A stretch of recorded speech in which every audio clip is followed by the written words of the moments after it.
Hello. Hi guys. Thank you for joining the live stream today. After a super hit live stream last night, which got demonetized by our friendly neighborhood commies at YouTube, today we have another guest who will also, for the same reasons, have to stay anonymous because of the exceeding amounts of free speech in academia. She is a PhD on this particular topic that we are going to discuss today. She is also a professor of sociology, and we are going to discuss the dark, horrific North Korea style government that we faced during the 34 years of commie rule in West Bengal. And y'all can ask her any questions, especially the people outside Bengal. What was it like, and why it might be fair to say that West Bengal was and pretty much is the North Korea of India. Of course, not literally, because we are still alive in some ways, even though we are indirectly criticizing them. But of course, there are degrees to being North Korea. Especially since we think a lot of Indians think that Narendra Modi is a fascist. Especially in comparison to that, we will today discuss what West Bengal is like and has been like, especially in those dark 34 years. Okay, so let's welcome Madam Political Scientist Audrey Trashcan. Hello, ma'am. Hi, thank you, Nirajan, for having me here. Yeah, you're welcome. And please tell us, would it be fair to call West Bengal 34 years of rule under commies something equivalent to North Korea? I think if you look at it quantitatively, maybe not so much, but I believe that the only reason West Bengal was saved, if at all, was because we are a part of India. Right. North Korea is not a part of any other country. Exactly. It is a country in itself. Had West Bengal been a country in itself, we would have been finished by now. Exactly. So I am glad that we are a part of Bharat, and that is the only reason that we can go anywhere close to saying that, okay, West Bengal is not 100% North Korea. Right. But despite being a part of Bharat, the way that the state has been, brought down by 34 years of communist rule, and even after that, the what unfolded, it is something that brings us very close to the North Korean, or not just North Korean. Communism exists in many other places as well. It brings us pretty close to that kind of a disaster. Right. But once again, the only reason why we are not exactly that disaster is because we are a part of Bharat, and I'll tell you why I say that repeatedly. It's because if you look at the history of, say, Transylvania, Romania, I read a few books on these topics when I was doing my PhD. So countries in which communism took over completely, meaning that communism took over the central government of those countries. Okay, in those countries, the way that land distribution took place, or rather land redistribution took place, was that all of land was made into state property. Okay. Right. So the primary critique that Marx makes is that private property is the root of all forms of discrimination and inequality in society, and theoretically also and practically also, I believe he wanted an abolition of private property. This is commonly known and accepted and even celebrated by Marx. So as a result of this kind of a theory, private property was indeed taken away by the state in various parts of Eastern Europe, and private businesses were, for instance, taken away completely in China, like the urban parts of China. So what happened after that was all of these private enterprises, be it land, be it business, they were all converted into state property, right? And not an inch of it was allowed to. 1 second, please.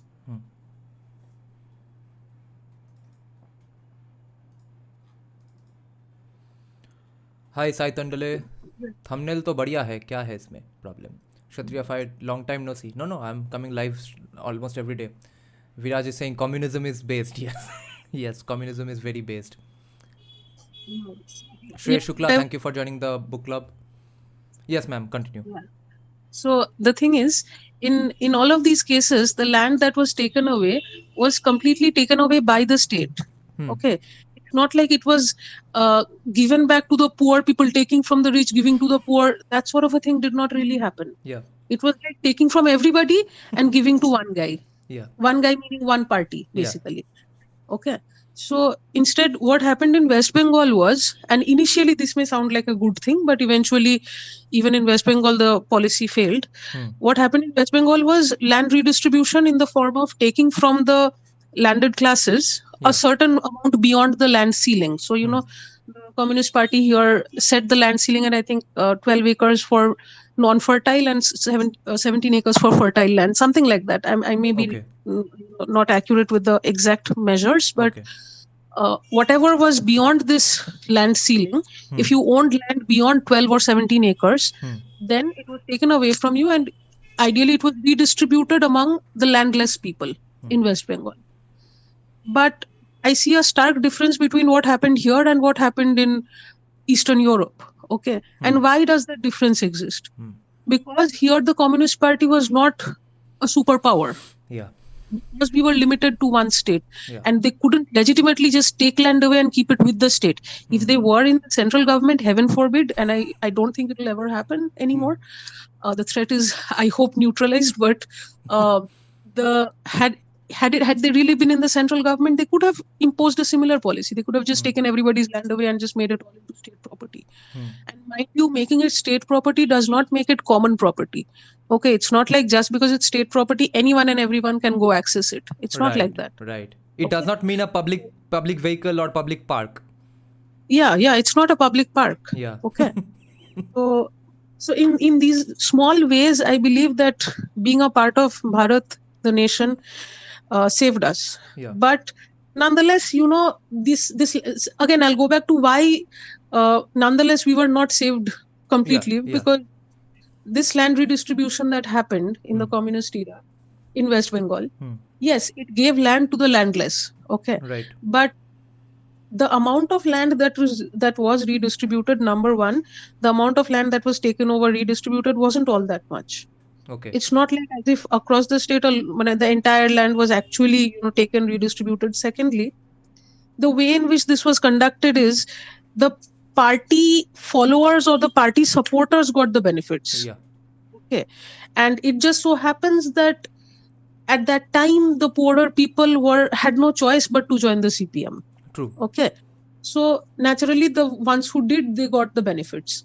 But even today, you'll find a lot of landless people here.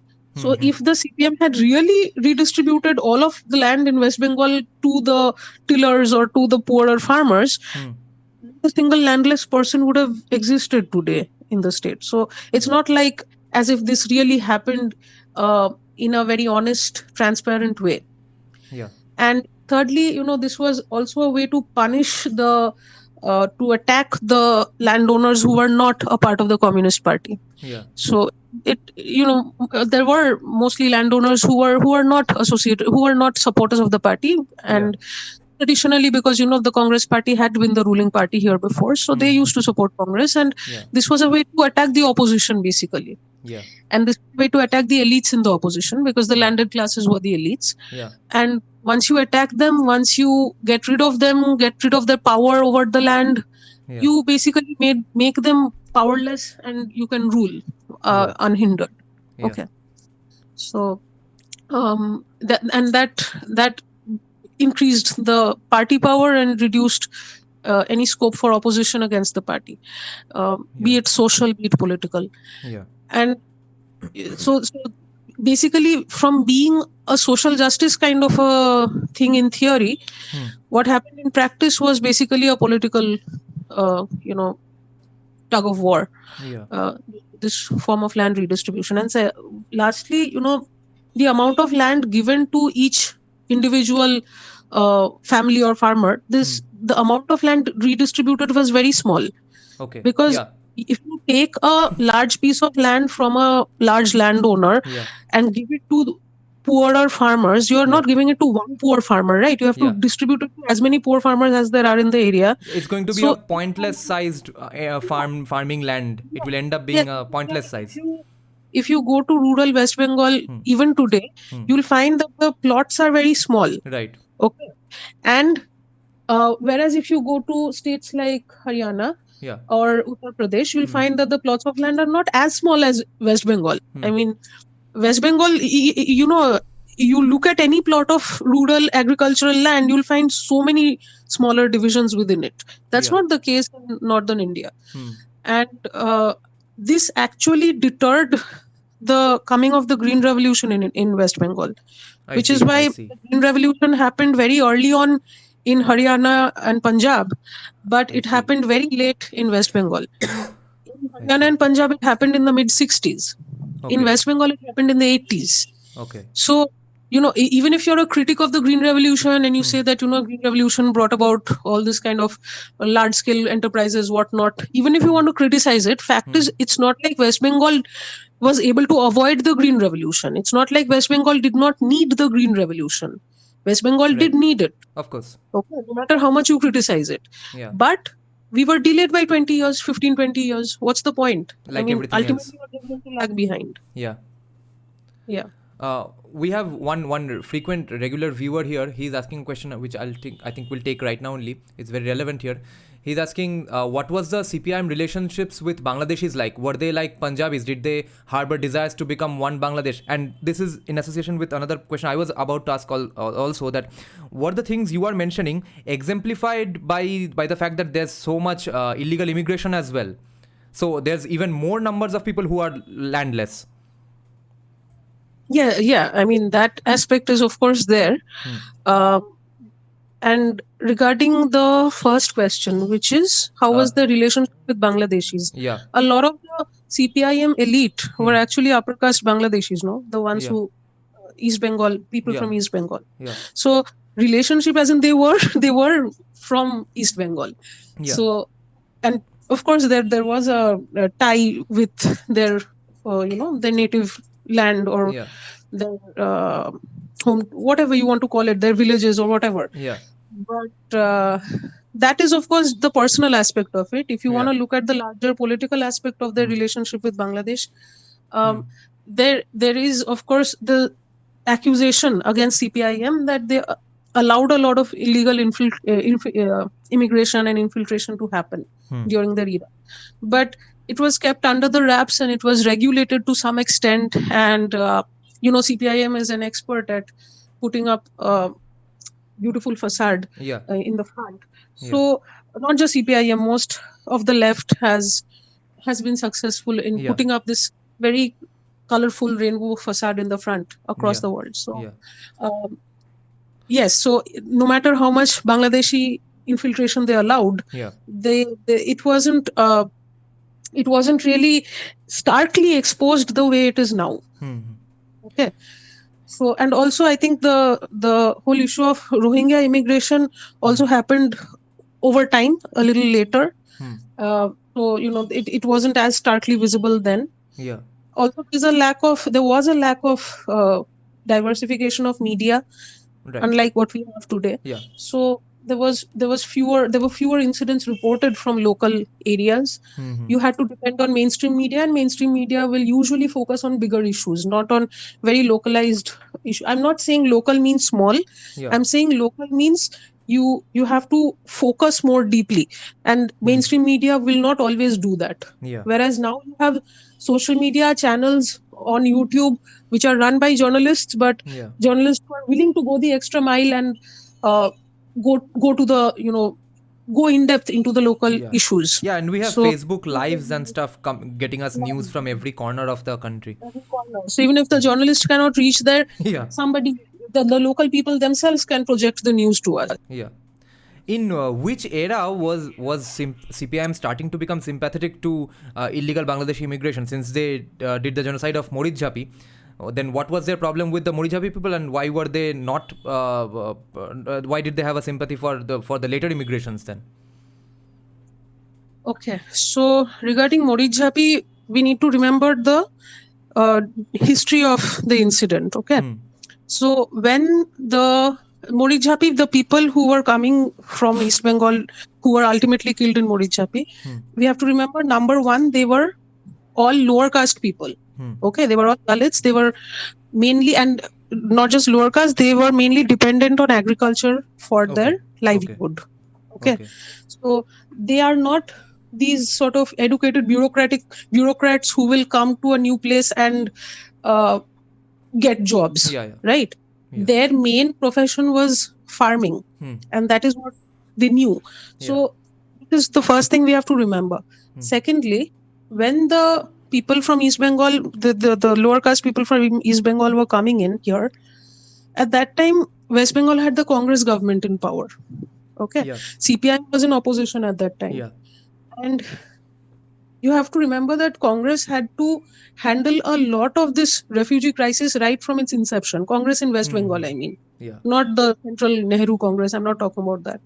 But Bidhan Roy and later, the Congress government that existed in West Bengal before 1977, they had to constantly deal with this refugee crisis because unlike in Punjab, this is also a well-known, well-accepted fact that unlike in Punjab, in West Bengal, the migration was happening only in a one-sided way.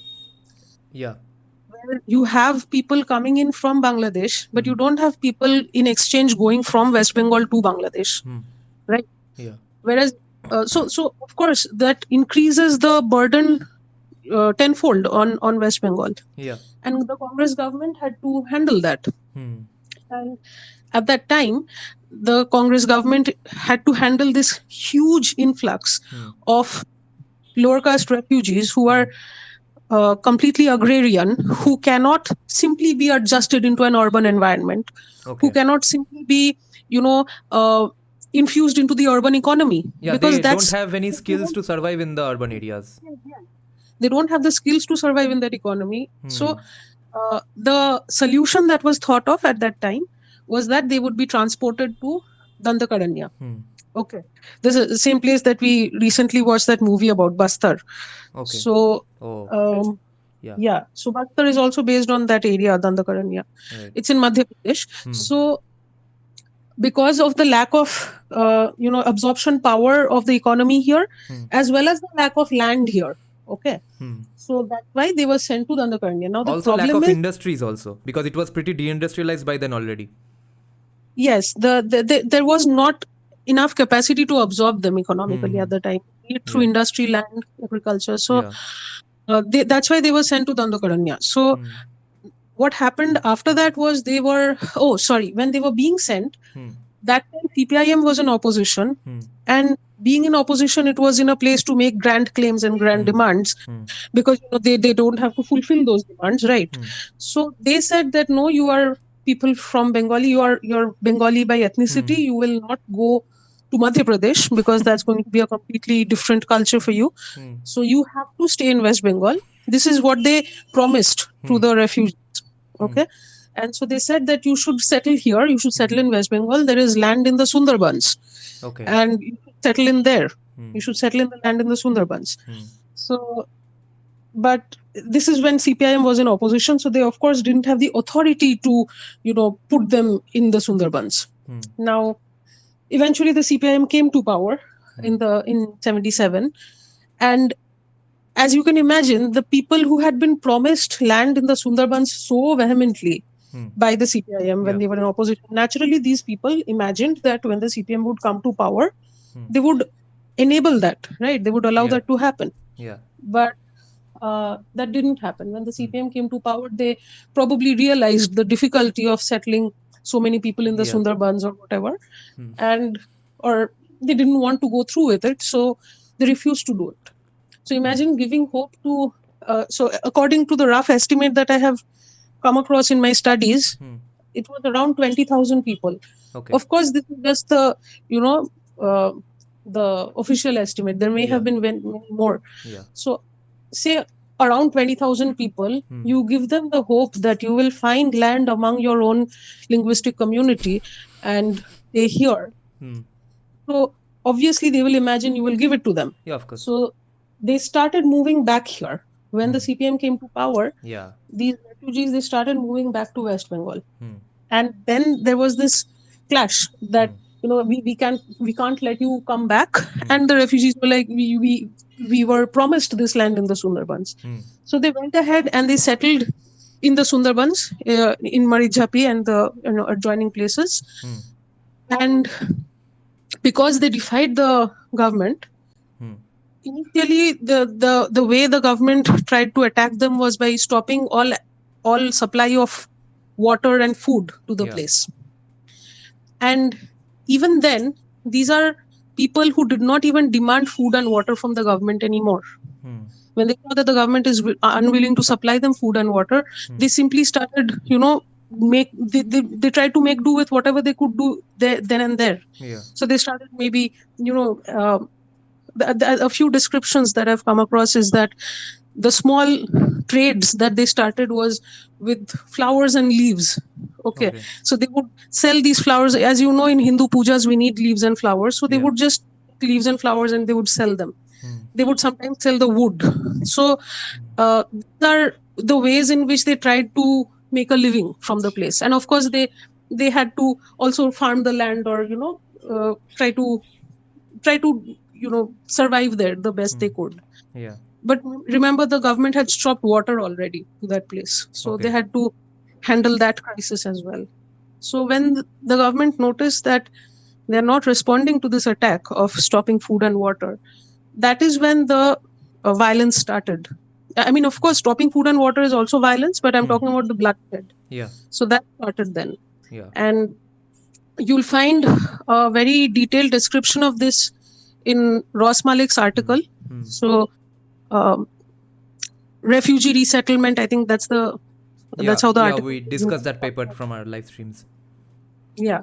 So Ross Malik has written in detail about this, and he's one of the very few people who have given a very honest account of this. Forget honest, I mean, most people don't even write about this. Yeah. So anyway, and in fact, Ross Malik has even discussed towards the end of that article, he has given a detailed account of how much difficulty he had to face to publish this. Yeah. Okay. So first of all, he takes out he makes the effort to write about it, but then nobody is willing to publish it. Yeah, he has to go begging to people that please talk about your what suffering. Yes. So and then even when they do talk about it, nobody is willing to get it out. So you have so many people lobbying for victims across the world in various contexts, in various political spheres, but nobody is willing to talk about the lower caste, the Dalit people of Morijjapi. Yeah. Okay. Then after this, that same CPIM, how do they gain a sympathy for then other kinds of illegal immigrants from Bangladesh? Not just that, they have the sympathy of the lower caste people also. Who do you think repeatedly was voted CPIM back to power? It was mainly the rural poor. Right. Okay. So they did not only have the sympathy of Bangladeshi immigrants, they had the sympathy of the rural poor also. Yeah. So I have a few thoughts about this. Yeah. So one explanation could be that this was not a widely circulated piece of news that CPIM is killing Dalits in Morijjapi. Secondly, there is also a fact that when the Bangladeshi lower caste people particularly were coming to West Bengal, they had nothing. They didn't have land, they didn't have anything. And at that time, in fact, RSS was involved in, helping them to acquire some kind of legitimate land in this country, in West Bengal. But what CPIM did was they helped them to grab it. They helped them to settle by force. Get it? So whoever was coming, they have this ideology, they chiniye now, grab it. Odhikar chiniye now. They always have this ideology of snatching things and grabbing things. So they were instrumental in helping the refugees to settle regardless of papers, regardless of legitimacy over the land that they were occupying. Yeah. Which is why till date you will find many people, urban areas especially, or maybe just in the outskirts of the urban areas, where they still don't have papers. Yeah. Mane kagaz nahi dikhayenge ki, there is no kagaz to show. Okay. So I'm not talking about CAA right now, but I'm just saying, that regardless of religion, there are people who don't have papers, who don't have potta, jomir potta, for the land that they are living on, but they have houses. Okay, Yeah. so where do they get this ability to occupy land and build houses and live there for generations, unless they have some form of political support from the party? Yeah. Okay, so a party that is giving you, and you have to understand the mentality of the refugees also. Okay, I'm talking about Hindu refugees also right now. Okay, so I mean Bangladesh থেকে তো there are Hindu refugees only. So Yeah. the people who are coming from there, as it is, they are fleeing religious persecution. Yeah. Okay, many of them had to come. The only thing they had was the shirt on their backs. Yeah. Okay, they didn't have any assets to carry. They had to give up their land, no money, nothing. So they were coming here completely with the bare minimum. Yeah. Okay, imagine such people being suddenly given the authority, or not authority, maybe what do I call it? Suddenly being given the right to occupy a piece of land, build a house on it, live there without any disturbance from the administration. Okay, so of course such people would be completely loyal to the party. Even if you go and tell them today, and I'm talking about the Dalit people also, Dalit Bengali people from Bangladesh. Even if you go and tell them today that, CPIM killed your own brethren in Morijhapi, the people from your own caste in Morijhapi, it will, I don't know how it will affect them. I can't predict that. But how can they forget that, they were resettled here with under the umbrella of the party? Of course. Okay. So there is that loyalty that is developing naturally. Okay. And let's not think that the party did this out of love for the Bangladeshi refugees or something like that. There was no loyalty or love involved in this. Okay. This was simply a very effective way to increase the vote bank. Why do you think that in the US, context of the US, for instance, there is one lobby that is constantly campaigning for allowing illegal immigration of Mexican or Latino people into the US? Why? Do they love them? No. Do you think it's out of love for them? No. It is, number one, it helps them politically. Yeah. And number two, it also helps the industrialists. Yeah. It also helps the capitalists of America, for lack of a better word, capitalists of America, to get cheap labor. Yeah. Okay, so it is a completely instrumental, motive. Yeah. There is no, bleeding heart liberal logic working here. Yeah. Okay, that's just the facade. That's just the colorful outside. Yeah. The main intention is to have a loyal, some sort of a loyal vote bank, loyal service bank, whatever you want to call it. And so, since American society knew, or the richest 1% or the 1/10 of 1% knew that a time is coming soon when we will need cheap labor, and we can't ask our legal white civilians to work in a factory for $2-3 an hour. So let's absolutely go for illegal immigration or any kind of immigration we can, so that we can just fill up our armies, because everyone is obese. There's no one to fight in the armies as well, and we need factories to run, and we are not going to be able to afford China's products forever and after. So let's just have immigration. But for that, to create a narrative for that, let's just fund liberal arts academia and create this narrative of a society without any borders, that borders are man-made evil concepts. Without borders, we would be living happily with Pakistan and Palestine, happily hugging each other. Was there similar kind of interesting funding going on in the liberal arts academia here as well? Were any people defending CPIM's actions? Defending? Well, in our generation, there is not much work going on with CPIM per se, not the West Bengal CPIM per se. Okay. So, in fact, mine was one of the few works that maybe, actively engaged with the CPIM era and all of that. Yeah. To be honest, some of the work that is happening in humanities departments, it is just sad. It is beyond CPIM. It is beyond politics. It is just meaningless.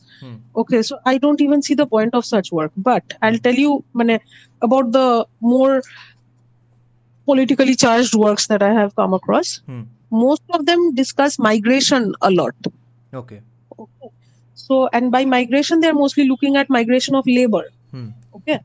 So, and if you think about it, migration is also, I'm not going into conspiracy theory domain here, but migration is indeed associated with cheap labor and Yeah. the things we have just discussed right now. So yes, migration is a very happening field of studies in the humanities and social sciences right now. Yeah, And migration studies. yes, so in every humanities department, you as long as you include a little bit about migration, your work will be more easily accepted. Same with caste. Actually, you talk too much about caste, your work will be more easily. Of course, if you talk too much about caste in a particular way, okay, Yeah. the way the left wants you to discuss it, then yes, your work will be more easily accepted. Yeah, You if go against it has to be only Brahmin bashing, nothing else. If you get yeah, into nuances of caste, then it will be rejected. yes. In fact, I'll tell you this is a personal experience. So, you know about M.N. Srinivas, I'm sure, and I'm sure many of your viewers also know about him. No, I don't So know this him. is okay. So M.N. Srinivas was one of the founding fathers of Indian sociology. Acha, So acha. he has discussed the concept of Sanskritization Oh, and acha. dominant class, right? So I'm sure you've heard Yeah, these concepts. yeah. So Yeah. Sanskritization and dominant caste, these are his two most famous and most widely discussed concepts.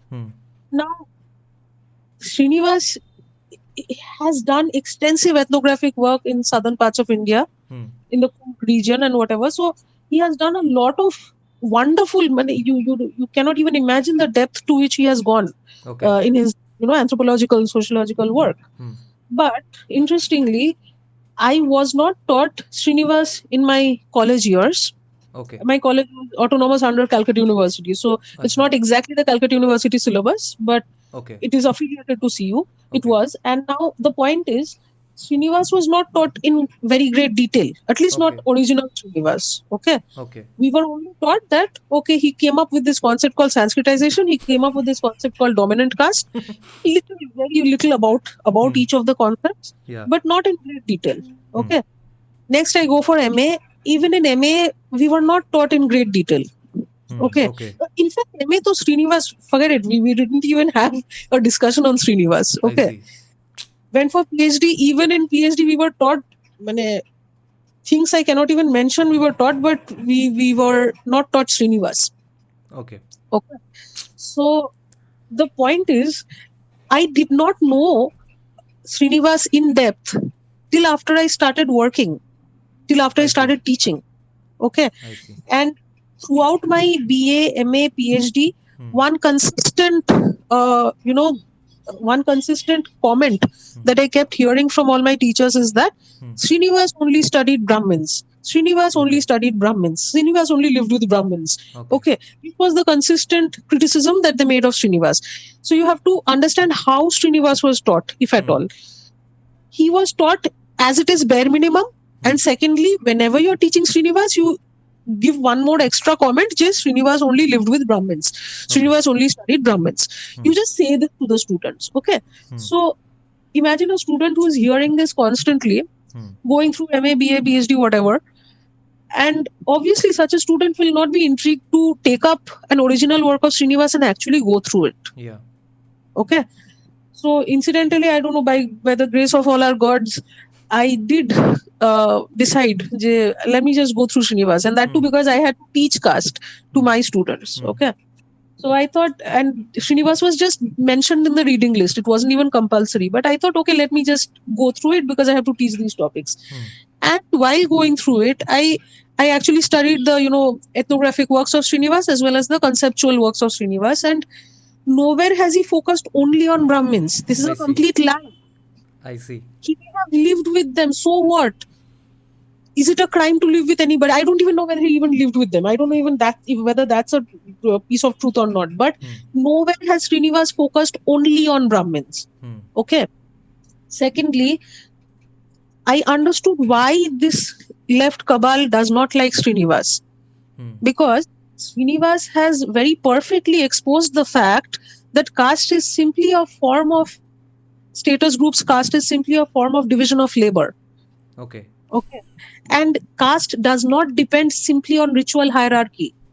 I see. This is the biggest mistake we make. We think that Brahmins were higher caste, meaning Brahmins had all the power in the world. That's not true. Or Yeah. even if Brahmins had power, it was not because they were Purohits. If Brahmins at all had power, it was because they may have owned land. Right.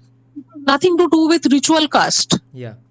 Because they had land, they had political power, and that's why they were powerful. Yeah. Not because of the Brahmin identity that they were powerful. Yeah. In fact, Srinivas has discussed, there's an article, very beautiful article, you'll find it online, called Dominant Caste in Rampura, written by Srinivas. I suggest you and all your viewers, anyone who's listening in, please go read this article. It's not a very big article and it's very interesting. Okay. You won't take too long to finish it. So there he has actually discussed how... Can you repeat the name once again? The Dominant Caste in Rampura. Okay. I may not be saying the name, I think I'm right. I think this is the name, but Okay. you just Google Dominant Caste in Rampura and Srinivas, you'll get the article. Okay. So there Srinivas has actually shown that in this village, in Rampura, the dominant caste were technically lower caste, technically Shudra, lower Varna. Okay. So as it is, we have to understand the differences between Jati, Varna, these things. But anyway, moving beyond that, he showed that the people who owned land in this village were not upper caste people. They were mainly lower caste people. Okay. Right. Ritually low, but powerful.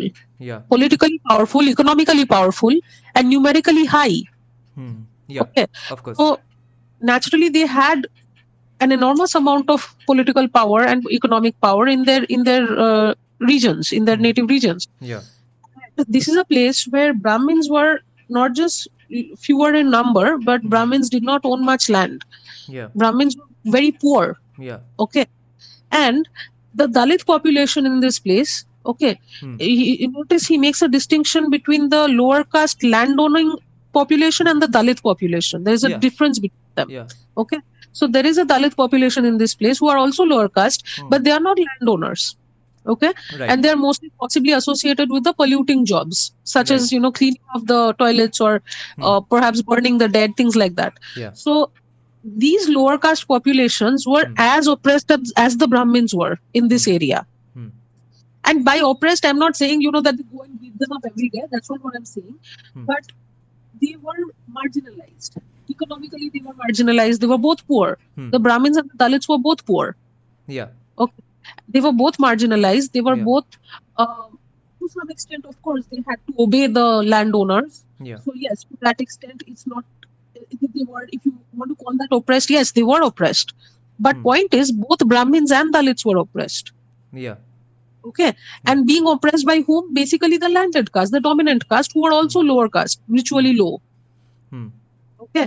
Yeah. So this whole stupid idea that there is a hierarchy at work where, Brahmins and Kshatriyas are opposing, are oppressing Vaishyas and Shudras. What rubbish is this? As it is, this whole Varna hierarchy is a different story. And Jati hierarchy is a different story. Right. Okay. The Varna is something I have not studied the Vedas myself, but I have studied, these sort of references to the Vedas in my own sociological readings, where they have said that there is a mention of this Varna system in the Vedas. But again, please remember that this, even if there is a mention of this Varna system in the Vedas, this has nothing to do with, discrimination or hierarchy or oppression here. Okay. Varna, if you read the Bhagavad Gita, Varna is it is based on your guna and karma. It is based on your attributes. It is based on your karma. Yeah.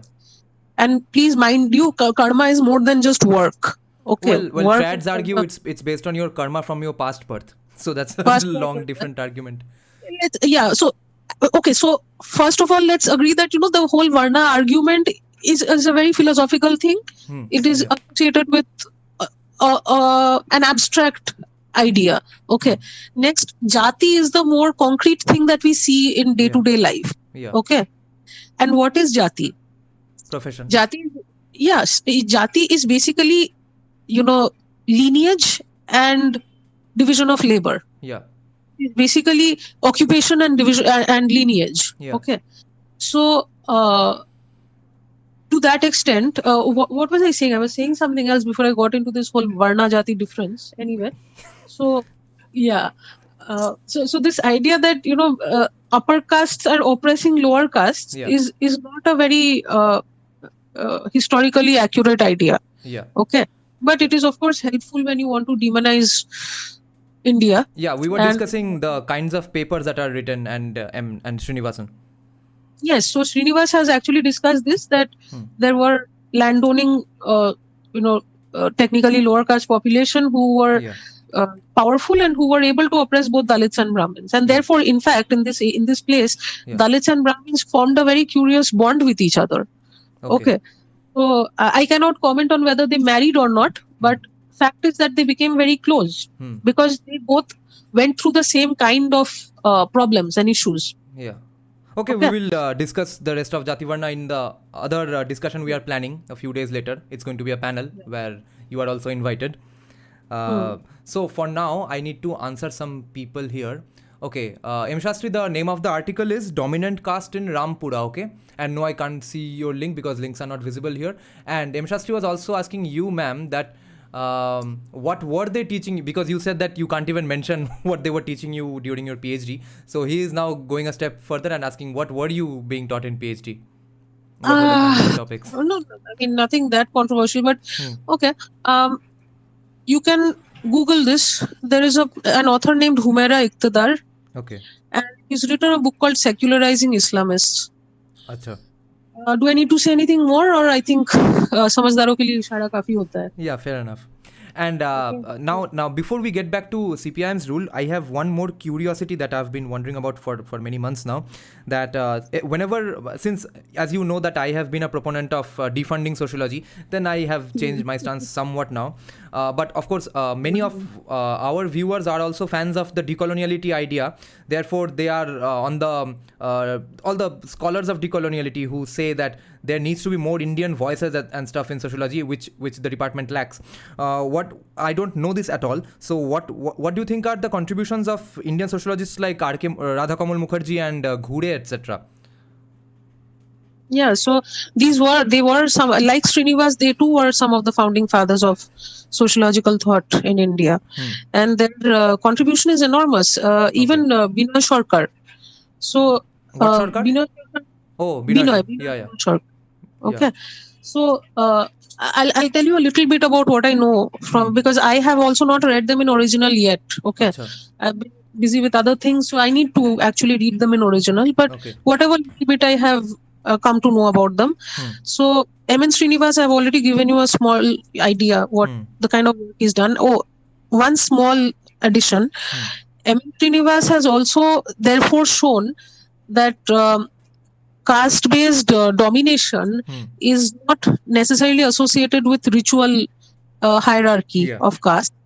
Similarly, in his concept of Sanskritization, the way Sanskritization is usually taught in, or at least the way we learned it, was that lower castes copy upper castes and become like upper castes. Okay. So here again, the ritual hierarchy thing is being re-established. Okay. But actually, Srinivas has not written it that way. The way Srinivas has described it in his book Social Change in Modern India. This is another book I highly recommend to everyone. Very small book. You'll find it on Amazon. Social Change in Modern India by M.N. Srinivas. I see. Okay. So the way Srinivas is actually described Sanskritization is very different. He doesn't say that lower castes will necessarily copy Brahmins. Okay.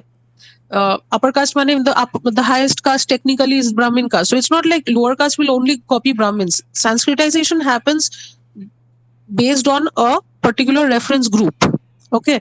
So yes, it is true that the oppressed classes or the marginalized castes, they start imitating the behaviors and the eating patterns, dressing patterns, various other aspects of everyday life of the dominant caste, not the upper caste, but the dominant caste. Okay. This is a very important distinction to make. And Trinity makes this. He says that Sanskritization is not Brahminization. Okay. I see. It is not, of course, wherever Brahmins are dominant, their Sanskritization, yes, is associated with Brahminization. But Brahmins are not dominant everywhere. Yeah. Okay. Yeah. So Sanskritization is basically a process by which the marginalized castes, they begin to imitate the social behaviors of the cultural behaviors of the dominant castes. Yeah. And over 2 or 3 generations of such mimicking, Yeah. eventually the status of this marginalized caste also rises. Okay. Because 2-3 generations later, no one distinguishes between, the caste if they look the same, if they look as in not face wise, look as in, if they behave the same, if they okay. So through the idea of Sanskritization, Srinivas has actually shown that there is a caste mobility at work in India. Okay. So the idea that upper castes are oppressing lower castes is again challenged through Srinivas. What then is the left's obsession with Brahmins, especially? Did they never meet Dravidians? First of all, I don't know. The whole idea of Dravidian is weird because it's not like as if South India doesn't have Brahmins, right? Yeah. So, and so there are Brahmins all the way as south as you can go in India. So I don't use the term Dravidian unless I must. Okay. And secondly, why do they always attack Brahmins? I feel, this is just my assumption, that Brahmins have been, it is true that Brahmins have been among the more textually educated of the castes because they have been involved in the studying of the scriptures. Okay. So they have been educated in the text. So, and oftentimes the Brahmin Purohits, not all Brahmins are Purohits, right? Yeah. The Brahmin Purohits, their whole livelihood depends on the texts. Their whole livelihood depends on keeping Hindu Dharma alive. Yeah. Okay. Any other caste, I shouldn't comment in this way, any other caste or things like that. Forgive me, but for lack of a better language to use, I'm going to say that any other caste can still opt out and go for other professions and survive. That's what even Manusmriti is recommending. That it's for other castes, it's much lax, much more lax. Yes, but and even for Brahmins, for that matter, today's Brahmins, how many Brahmins do you see turning into Purohits? Yeah. When I go to any Brahmin family, how many children are turning into Purohits these days? Most of the educated, wealthy Brahmins, they are becoming other things like other secular professions like all of us. Yeah. Okay. So my point is, but a Purohit has no other option but to, his whole livelihood depends on it. His whole physical, material existence depends on reviving Hindu Dharma and the scriptures. Okay. And I feel that the clash of the ideologies, the left versus the communist left versus the Hindu Dharma. So this fight, this whatever clash that is happening between these ideologies, in this clash, the revival of Hindu Dharma and the sustenance of Hindu Dharma is largely possible because the Brahmins have kept it alive through ritual practice. Yeah, of course. Okay. Please remember, this is not to say that other castes are not keeping it alive. True. Let's not forget that Dalits from Bangladesh ran away to West Bengal in order to keep it alive. Yeah. Every caste has made a gigantic contribution into keeping Hindu Dharma alive. In fact, even today, any Bangladeshi Hindu's profile I see on Facebook, no matter what the age, no matter what the gender, each and every one of them has either Lord Shiva or Krishna in their cover pic or DP. I have never seen such devout Hindus ever in India. Yeah, well, at least not in West Bengal. Right. Yeah, but that's changing. Actually, no, I won't agree with you because how much have you gone to rural West Bengal? Not much. Sometimes visiting random people. That's all. I am actually right from childhood. I used to go. My Deshir Bari is in rural West Bengal. So, and also now, after growing up, also for my PhD, for my work, I've often had to go to rural West Bengal, and you will find the same kind of identification with Hinduism among the youth also in rural West Bengal. So I see. they might be stupid people doing TikTok all day, but you will still have a DP of Mahadev or Ma Durga, things like that, So identifying with their Hindu identity strongly is still there in rural West Bengal. In urban West Bengal, in Calcutta or Yeah, of course. Naka Shantiniketan, maybe you won't find it, but Yeah. even in Bolpur, you'll find it. You may not find it in the university circles, but you'll find it in rural Bolpur. Okay. So that's my point. You go to rural West Bengal, you go even to Howrah or Hooghly, you'll find the same kind. But vegetarianism is decreasing in all Bengalis, so it's not like they are doing anything more than putting up cover pics, which I don't think is the case with Bangladeshis. Bangladeshi Hindus are still remaining staunch vegetarians at least. Vegetarianism, yes, no, yes, vegetarianism. I cannot say that it's being followed all year round.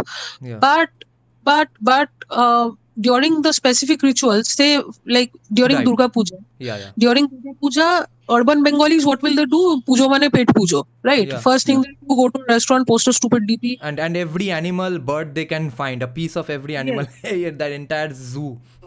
Yeah. And so they will post photos of eating chicken or beef or whatever. And sorry for interrupting. It's pertinent to this particular context. How was CPIM top brass, who were basically atheists, accommodating all these devout Hindus into their party? Is that one of the reasons why no one other than city atheists ever rose in ranks in the party? I would actually agree with that. And as for the question, how are they accommodating? Right.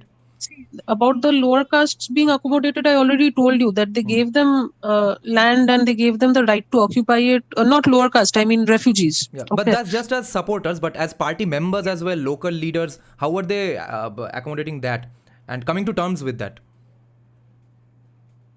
Okay, so I'll give you a small example, although I don't know whether I should generalize from it, but as most Bengalis, I also know many communist people. So I have seen them be atheist all year round, okay? But during Saraswati Puja, they will do the puja very, very, very religiously, and they will do it very ritualistically. And they will ask Ma Saraswati ji, please amar porikhay marks ta bhalo dao. Okay, please give me good marks in my exams. Okay, so I guess they like to be fashionably atheist, but when the time comes, they are very scared and superstitious people, basically. Right. So I think that's what happens. So, and another thing is that CPIM, I have never visited a CPIM meeting or anything. I don't know what actually happens in there. Okay. So I can't really comment on how they culturally accommodate, religious people with atheists. But it wasn't, I mean, Subhash Chakraborty is also known for being very religious, right? And I've also heard that there were clashes with Jyoti Basu because of that. I don't know what actually happens in there. But see, we have to remember that the religion is often practiced in the private sphere for these people.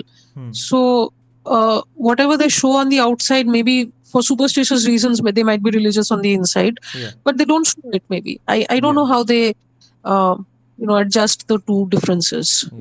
Now, post Modi Jhapi, what were then the things that CPIM did which could be termed as or could be compared with North Korea? Okay. How about starving them? Both places starve the poor. So, but anyway, could be compared with North Korea. I think the best analogy would be, the best common factor would be that they both controlled the media immensely. Right. How many people know about Modi Jhapi? Yeah. Now they know. Now that, we're talking about it and nationalist people are talking about it, now they know. Or pro-Hindu people are talking about it, now we know. But how many, growing up, did we know? We all grew up in the CPM era. Maximum of our childhood was in the CPM era. How much did we know about Modi Jhapi? So control over media was, I think, one of the common factors that we find in North Korea and West Bengal. So in North Korea, we don't know what's happening in there. And in West Bengal, it's just like, we are blind with our eyes open. So something is happening, we pretend like it's not. So I think it's even more dangerous that way, because not just Mori Jhapi, you look at not only Mori Jhapi, but you also look at the Bijon Setu massacre. Yeah. Okay. The murder of the massacre of 17 monks, of 15 monks and 2 nuns of the Margi sect. Yeah. So that happened in broad daylight.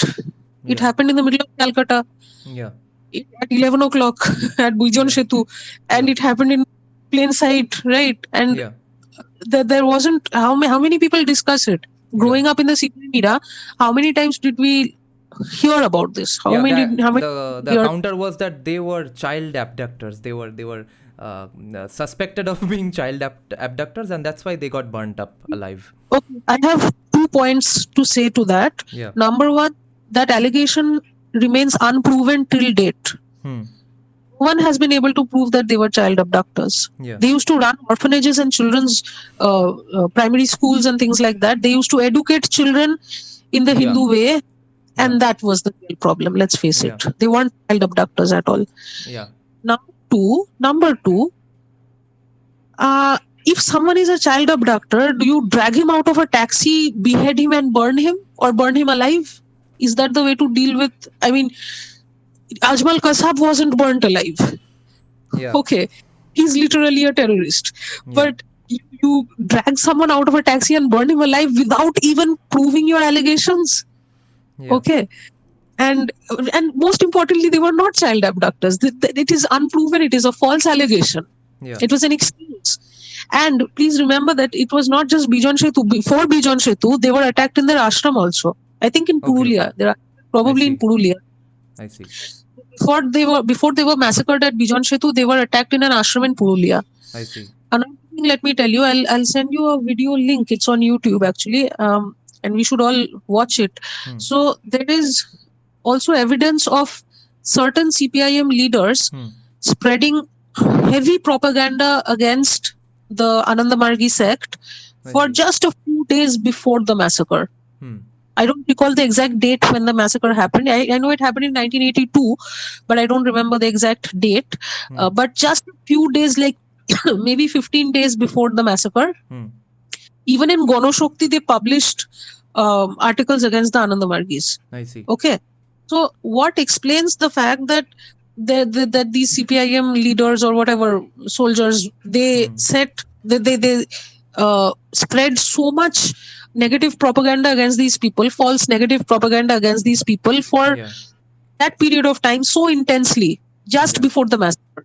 Yeah. Okay, this is to show the intent behind the ultimate event. Yeah, this is so like Julius Caesar's attackers suddenly conjuring up that case of some guy's brother getting exiled from the country. It's the immediate cause that they want. How do you think Hitler was? What do you think Hitler was doing alongside putting Jews and Jewish people in concentration? He was doing false flag accusations as well. Propaganda against the Jewish people. Yeah. Okay. So this is no different. Yeah. What was Atul Kohli's argument about CPIM having a stable government in this era? Oh yeah, so that is Atul Kohli is one of the scholars who have actually mostly praised the CPIM regime, and the way to do it is just basically neglecting the atrocities part of it. And he has repeatedly said that stable. It's been a stable government. So see, technically speaking, of course, it's been stable. Yeah. There's been no opposition. There's been no sincere, honest criticism. So of course, it's technically stable. Yeah. Hitler's regime was also technically stable for the time that it lasted. So, so stability can come in more than one way. One way of achieving stability is basically wiping out the opposition and you being the only player in the field. Yeah. Another way of achieving stability is actually doing good work and getting the mandate of the people. Yeah. Something that happened in Gujarat during Modi's chief ministership, something that's happening in Odisha right now. Okay. Right. That is actually you're getting the mandate of the people. That becomes a model of development. Yeah.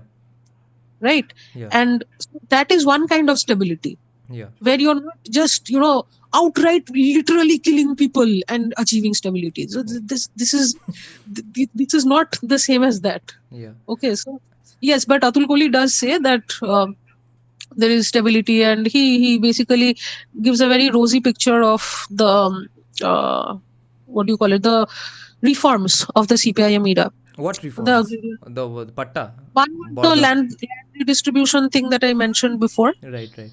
and another was the Operation Barga Yeah, that happened during the CPIM era. yeah. So Operation Barga was another land reform. It was a tenancy reform actually. Okay, So land tenancy reform, where I see. the sharecropper who is farming on your land Hmm.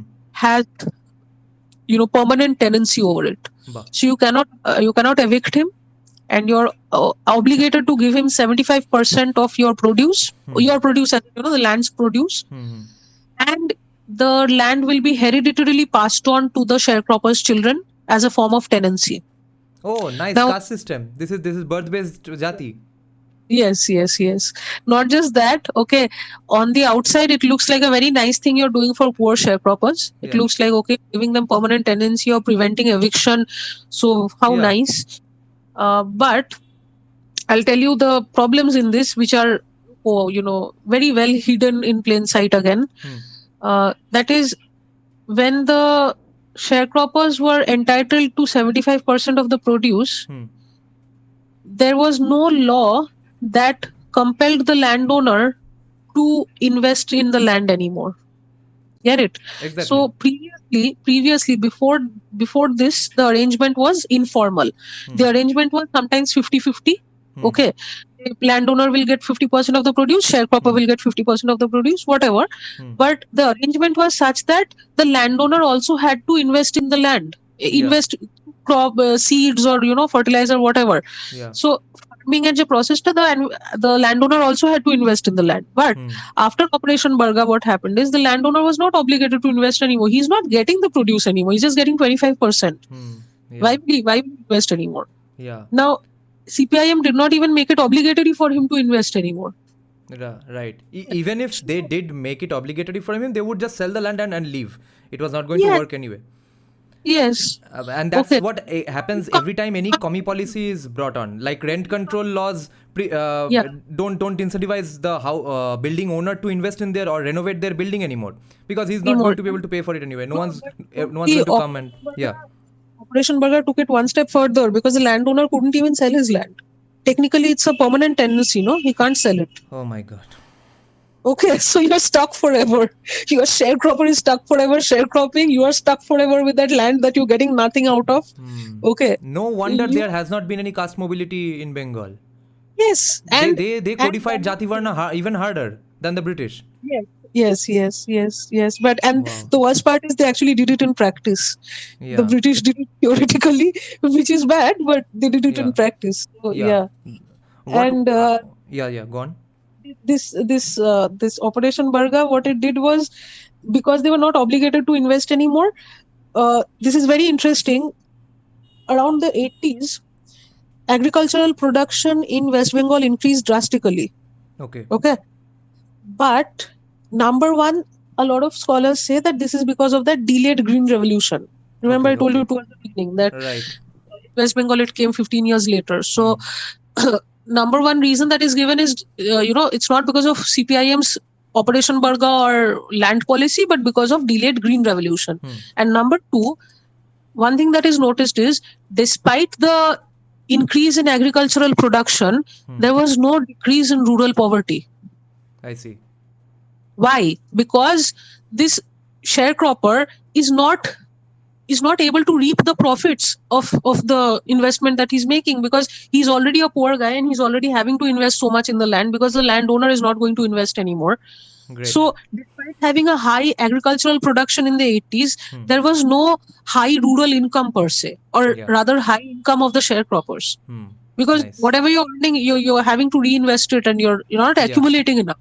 Yeah, of course. So this is a very curious situation where you have high production but low economic growth at the same time. Why do these ideas ever take shape and go on taking shape? What do the theoreticians, the highly educated theoreticians, think of this? That Yeah, it seems. Does it even seem nice in theory? Since they are all, I mean, they are not BA or MA in economics, they are BSc and MSc in economics. So when they formulate these policies, what do they think? It's going to lead to great results. I like to think that some of these parties don't even want to do much good. So your question, what you just asked right now, it is coming from a point of view that you're thinking that the people who are in power, they actually want to benefit the people that they're ruling. This is the kind of idea you're coming with. This is the assumption behind your question. Yeah. Now, I don't believe in that assumption. I don't think every political party actually wants to do good for the people. I think there are some political parties who just want to stay in power and hollow us out. And there are some people, some parties who don't want to do that, who actually want to develop us. Now, if Bengali people don't have the brains to understand that, I mean, don't have the brains to differentiate, then I don't know what will happen. So, Yeah, sorry, go on. No, yeah. So that's it. Basically, you're saying that what do people think when they are making these policies? Yeah. Every single policy, you look at land redistribution, you look at Operation Barga, you look at this one, removing English from Bengali medium schools. All of these you look at de-industrialization of West Bengal. Yeah. Which policy has ever been actually theoretically, practically helpful for us? None of them. Yeah. Then why do they keep doing it? Not to benefit us, but to keep the facade of benefiting us while actually, wringing us dry. Because each of these policies that I mentioned right now, they look very nice on the outside. Operation Barga looks like, oh, you're giving rights to the tiller. Yeah. Same with land reform. Yeah. Removing English from Bengali medium schools looks like you're giving indigenous linguistics, indigenous language a place in school. Yeah. Things like that. Yeah. Okay.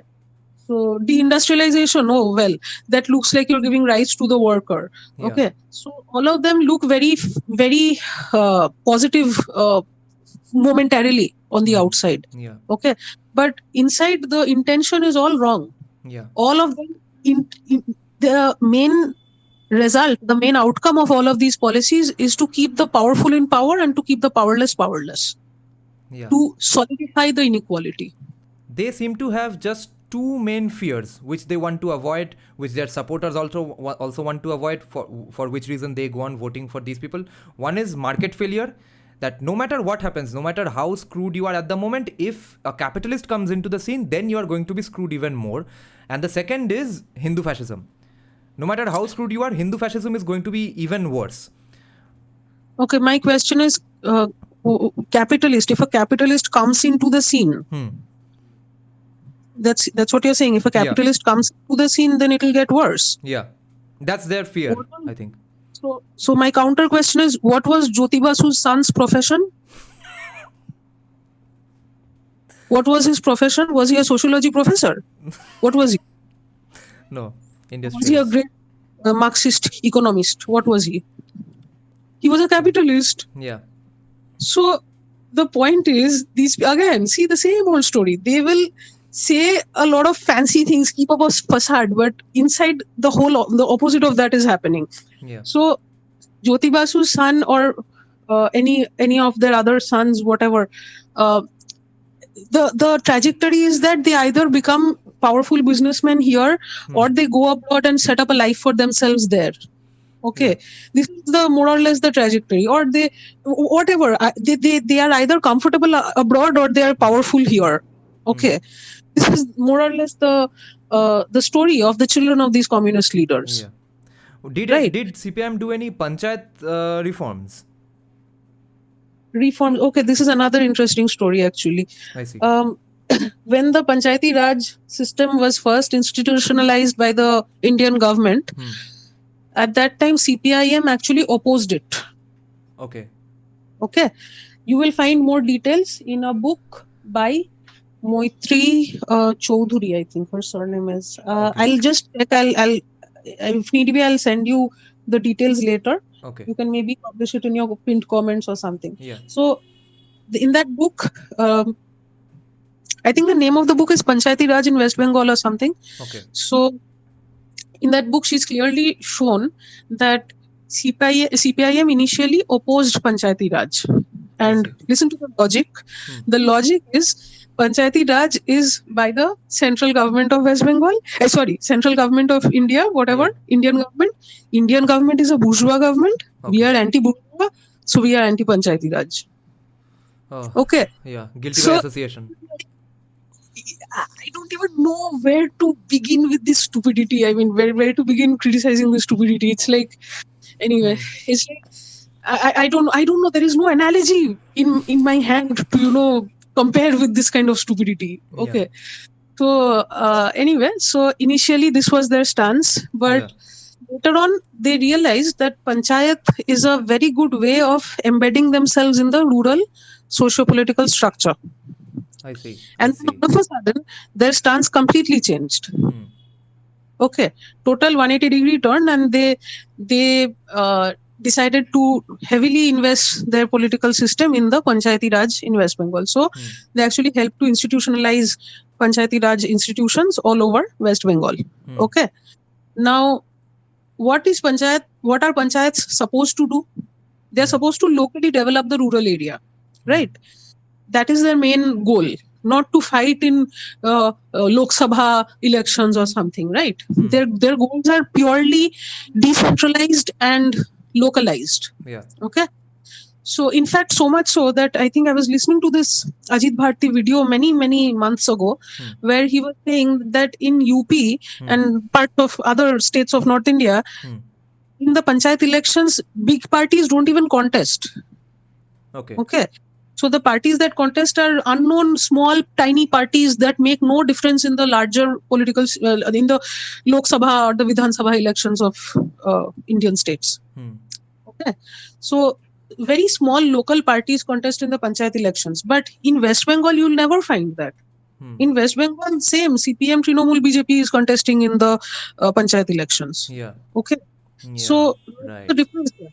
Yeah. So in the northern states, you have these small parties. Their whole goal is local development, and I'm not saying that corruption only happens here, not there. I don't know about that. Yeah. But point is, the very structure will speak volumes. Okay. Yeah. Here, what happens is during the CPIM era, when they finally decided that panchayat is a good thing, let's do this. So they started infiltrating the panchayat, or rather infiltrate kya, they were the panchayat. Okay, there was no need. They constituted the panchayats. Okay. And there were many instances where basically the panchayats became the fingers of the party, the long arms of the party. And the panchayats became a source of controlling the population through clientelism.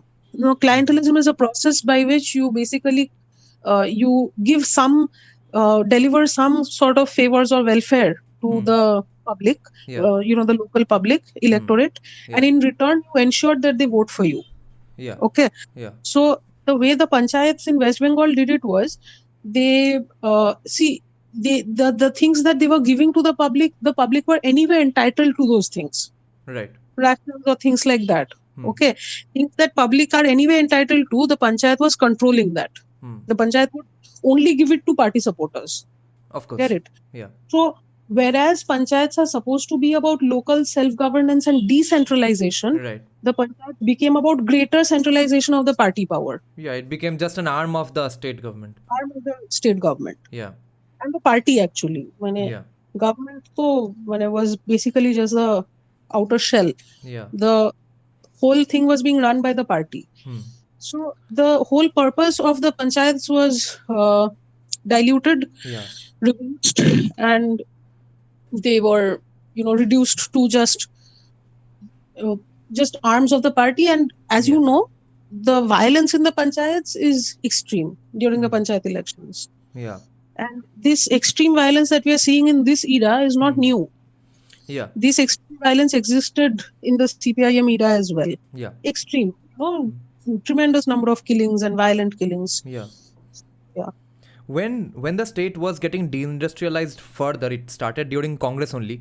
When it was getting deindustrialized further, Were the main reasons just that capitalists were bad, or was the garb always that, you see, you are not paying us fair wages, so we are going to go on with our protests? And when those protests go on, they finally give up those industrialists and leave. What was the exact process of CPIM's deindustrialization like?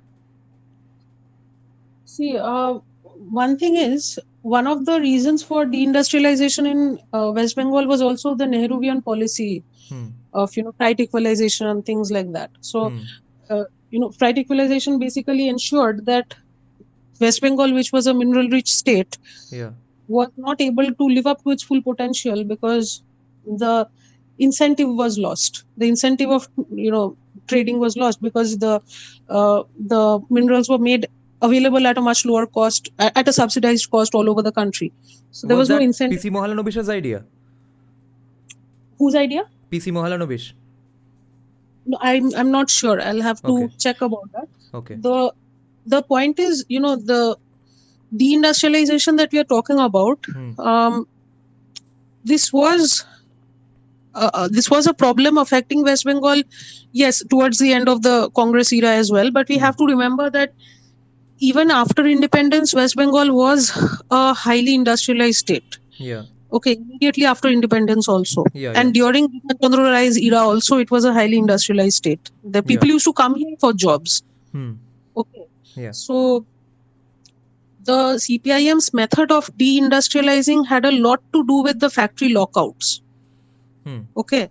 So they would unionize, and through unions they would demand. See, this whole idea of demanding more wages, whatever, these are sometimes, yes, they may be legitimate if the wages are indeed so low that you're basically doing slave labor. But sometimes these are basically done to divert and to brainwash the people and make them think that they could get much more and end up losing everything that they have. Yeah. So I'll just digress a bit and just go to another context. You look at places like New Zealand or even in the US, there are politicians who are advocating minimum wage, right?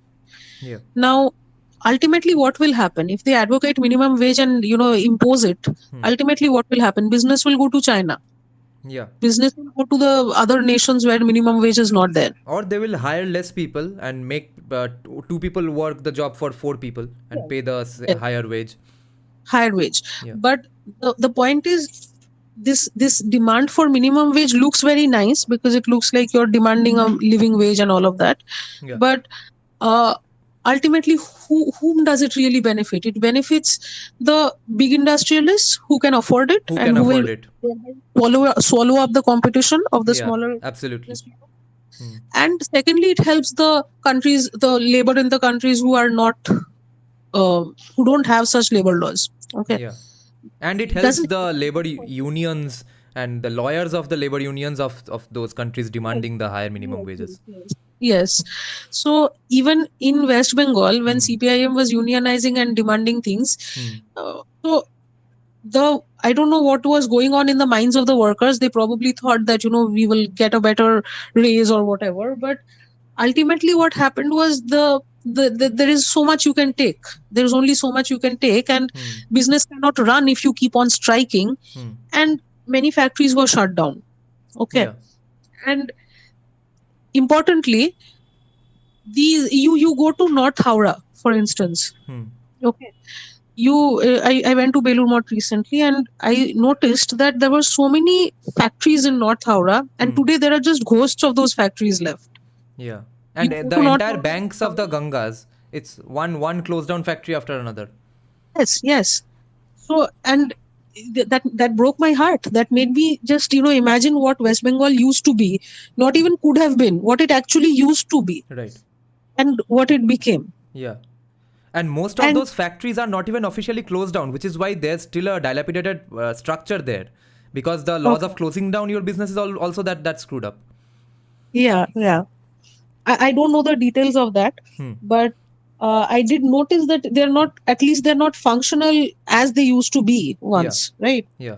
So really, whom does that help? Yeah. A thriving economy where everyone is working, earning a living. Yeah.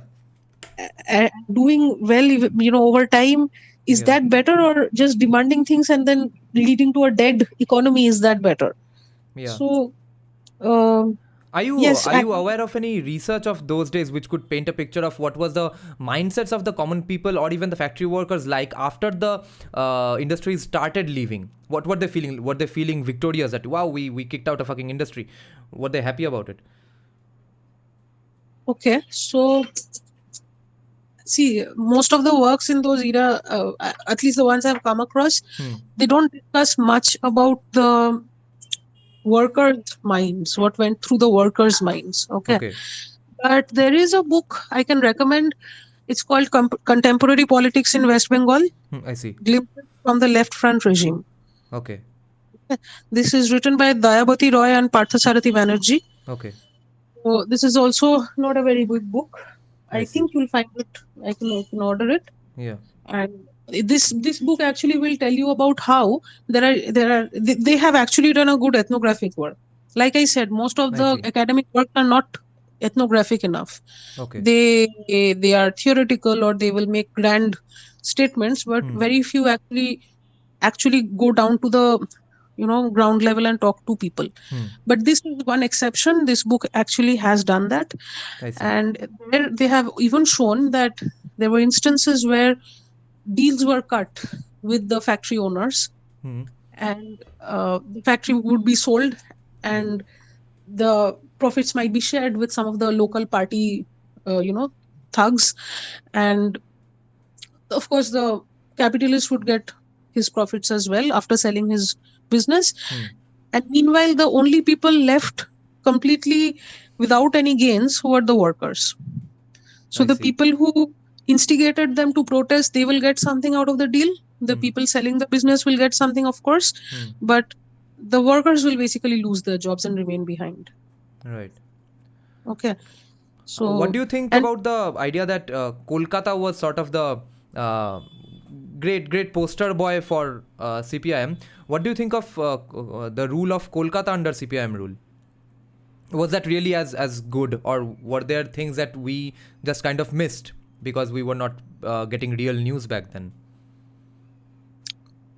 regarding Kolkata, well, the violence that went through in the rest of rural West Bengal, to some extent, Kolkata may have been a little bit sheltered from that, because mainly because we were also under the focus of the mainstream media compared to the rest of rural West Bengal.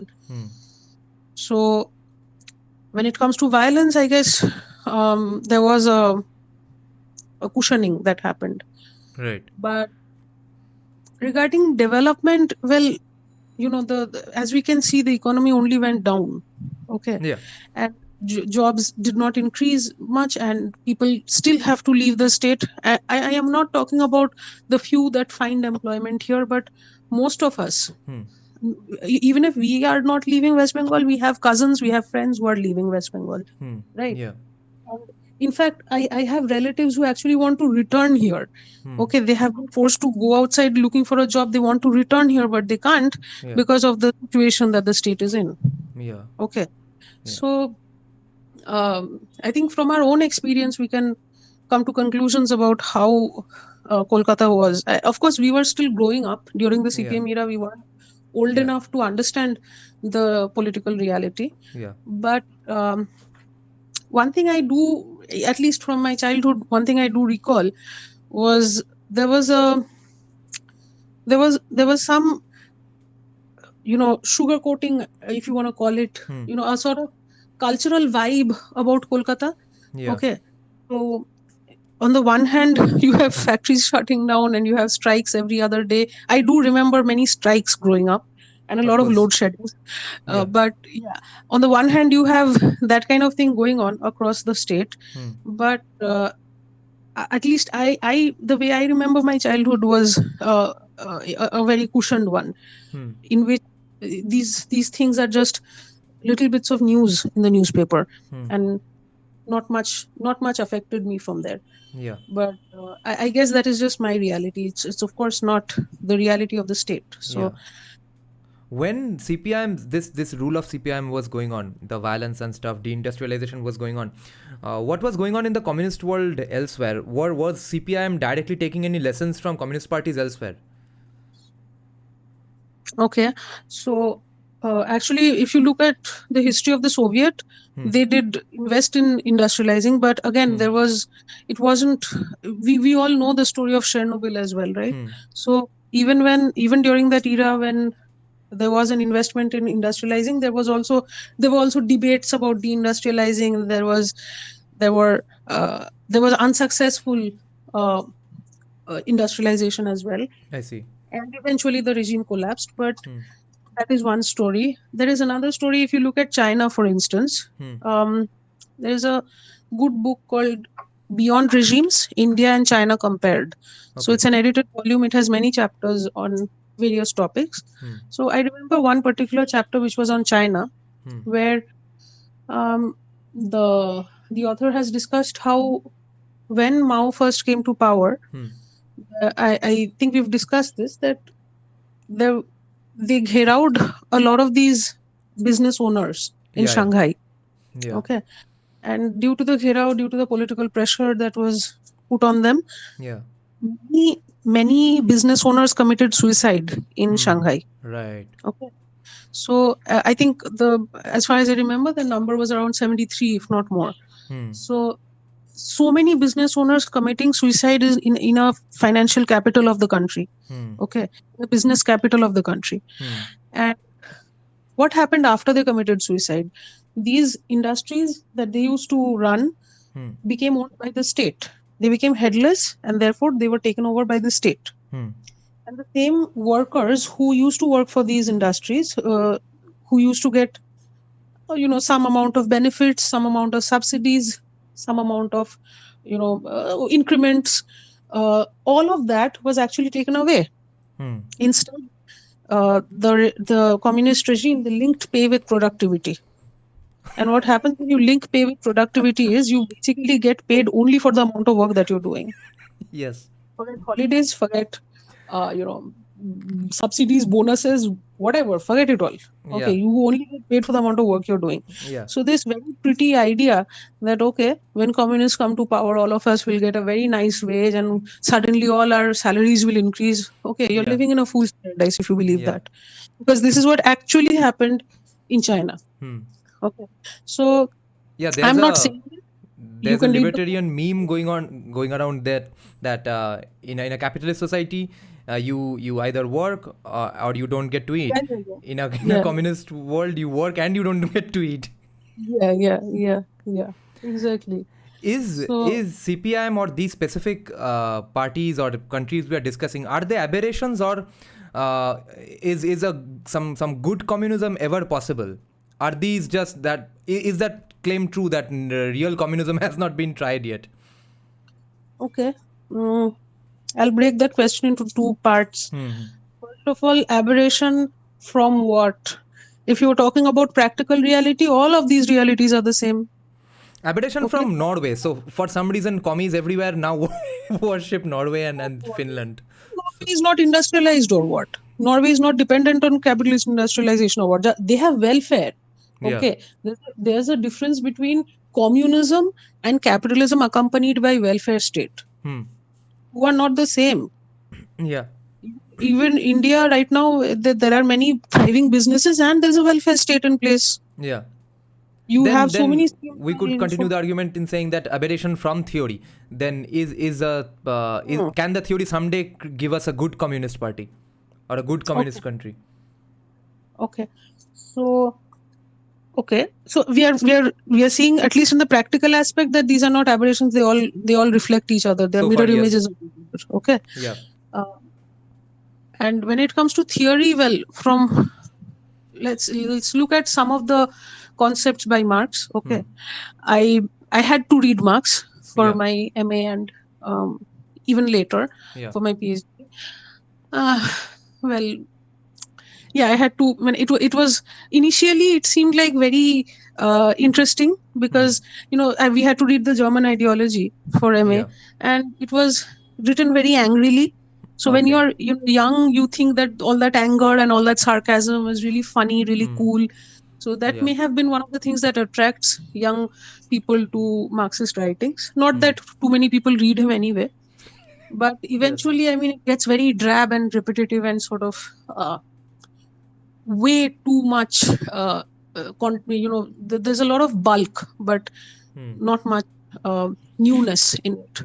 Anyway, so Marx has talked about, since we are talking about theory here, a Right. very important point I want to make is Marx never said that communism will be devoid of capitalism. I see. Okay, so by capitalism here, I don't mean to say private ownership, I mean to say mass production. Okay. Okay. Okay, so all of us, in fact, we make this mistake. We think that the opposite of communism is capitalism, opposite of capitalism is communism, right? That is not true. The opposite of communism is liberal democracy. I see. Yeah. And capitalism is ubiquitous. Capitalism is everywhere. It is in communism, it is in liberal democracy also. Okay, so by capitalism, again, I mean factory production, mass production. Okay, Yeah. and of course, capitalism is not just mass production. Capitalism is mass production under private ownership. Okay, where profits are reaped by private businessmen or business enterprises. Now, but point is, the material functioning of capitalism exists in communist as well as democratic society. Yeah. So let's not think that communism aa jayega to capitalism chala jayega. Capitalism will remain. And Marx did not say that capitalism will go, right? I mean, the only thing that will happen is the ownership will change. It will change from being, this was Marx's idea, that it will change from being owned by private business owners to being owned by the state, the proletarian state that will be established. So, and will the proletarian state have the skills to run a business, or the technicalities, or were they going to hire people for that? Of course they won't. I mean, in my opinion, of course they won't have the skills to run it, because it takes a whole other kind of skill set. Even children of business owners can't run the businesses sometimes. How will people who have not even been trained in that particular skill set, how will they run it? Of course, I'm not saying that no working class person can ever rise to a capitalist position. I'm not saying that, because you have so many people who learn the skills, who learn the trade from ground up, and they become something else. Point is, they ultimately do enter the capitalist system only. No, they don't radically shift to a communist system. And how is a communist system any better? You basically have the same material economic functioning of mass production, even there. So capitalism is continuing. Even in Marxist theory, it is continuing. And even in, you look at China, the example I just gave, where the business owners, they committed suicide. What happened after that? The factories were taken over by the state. No. So it's not like the factories suddenly changed to what? I don't know. What do these leftists like? I don't know. It's not like the factory suddenly changed to whatever leftist utopia is. The ownership changed. And that's what Marx. Many people have asked here that why did CPIM take kind of the North Korea route and not what China did? What did China, in what sense? Industrialization. Okay, so why couldn't they do industrialization and do all the horrific things they wanted to do?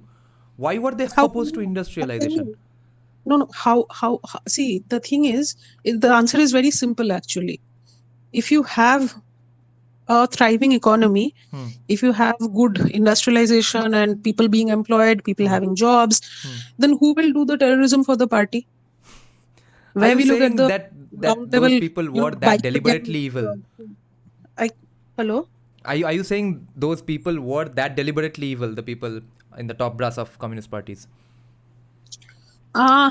In my opinion, you cannot possibly devise a rule that sustains itself for 34 years while being very innocent. So Yeah. yes, I think they did have intentions of that sort. Why else will they? And see, why else will they shut down so many factories, completely degrade education? Okay, Hmm. and what do you get out of it in the larger picture? You have That's what children I'm going trying to to school. wonder. See, you have children going to schools not learning English Hmm. till class 5 or 6, I think. Okay, Yeah, 5. in class 6 they start learning, or 5 or 6 they start Yeah. learning ABC. Yeah. Imagine how much they have been deprived already. Yeah. Okay, and this does not really help the Bengali language either. Okay, Why was so such a legendary Bengali literator and educationist, whatever the fuck that term means, Pabitra Sarkar defending that demand that yes, English should be eliminated? see, like I was saying, my theory is that they are just, they have evil intents in their mind. Okay, and their most evil intent is to basically ossify the inequality, to solidify the inequality, because the same happens in North Korea. So Hmm. why do um, why do these kinds of regimes institute policies where the larger masses of the people Hmm. remain deprived of skills? Hmm. Okay, remain deprived of English is also a skill. Let's face it. Okay, Right. it's Why basically else would Radha Rammohan Roy learn 30 languages? yeah.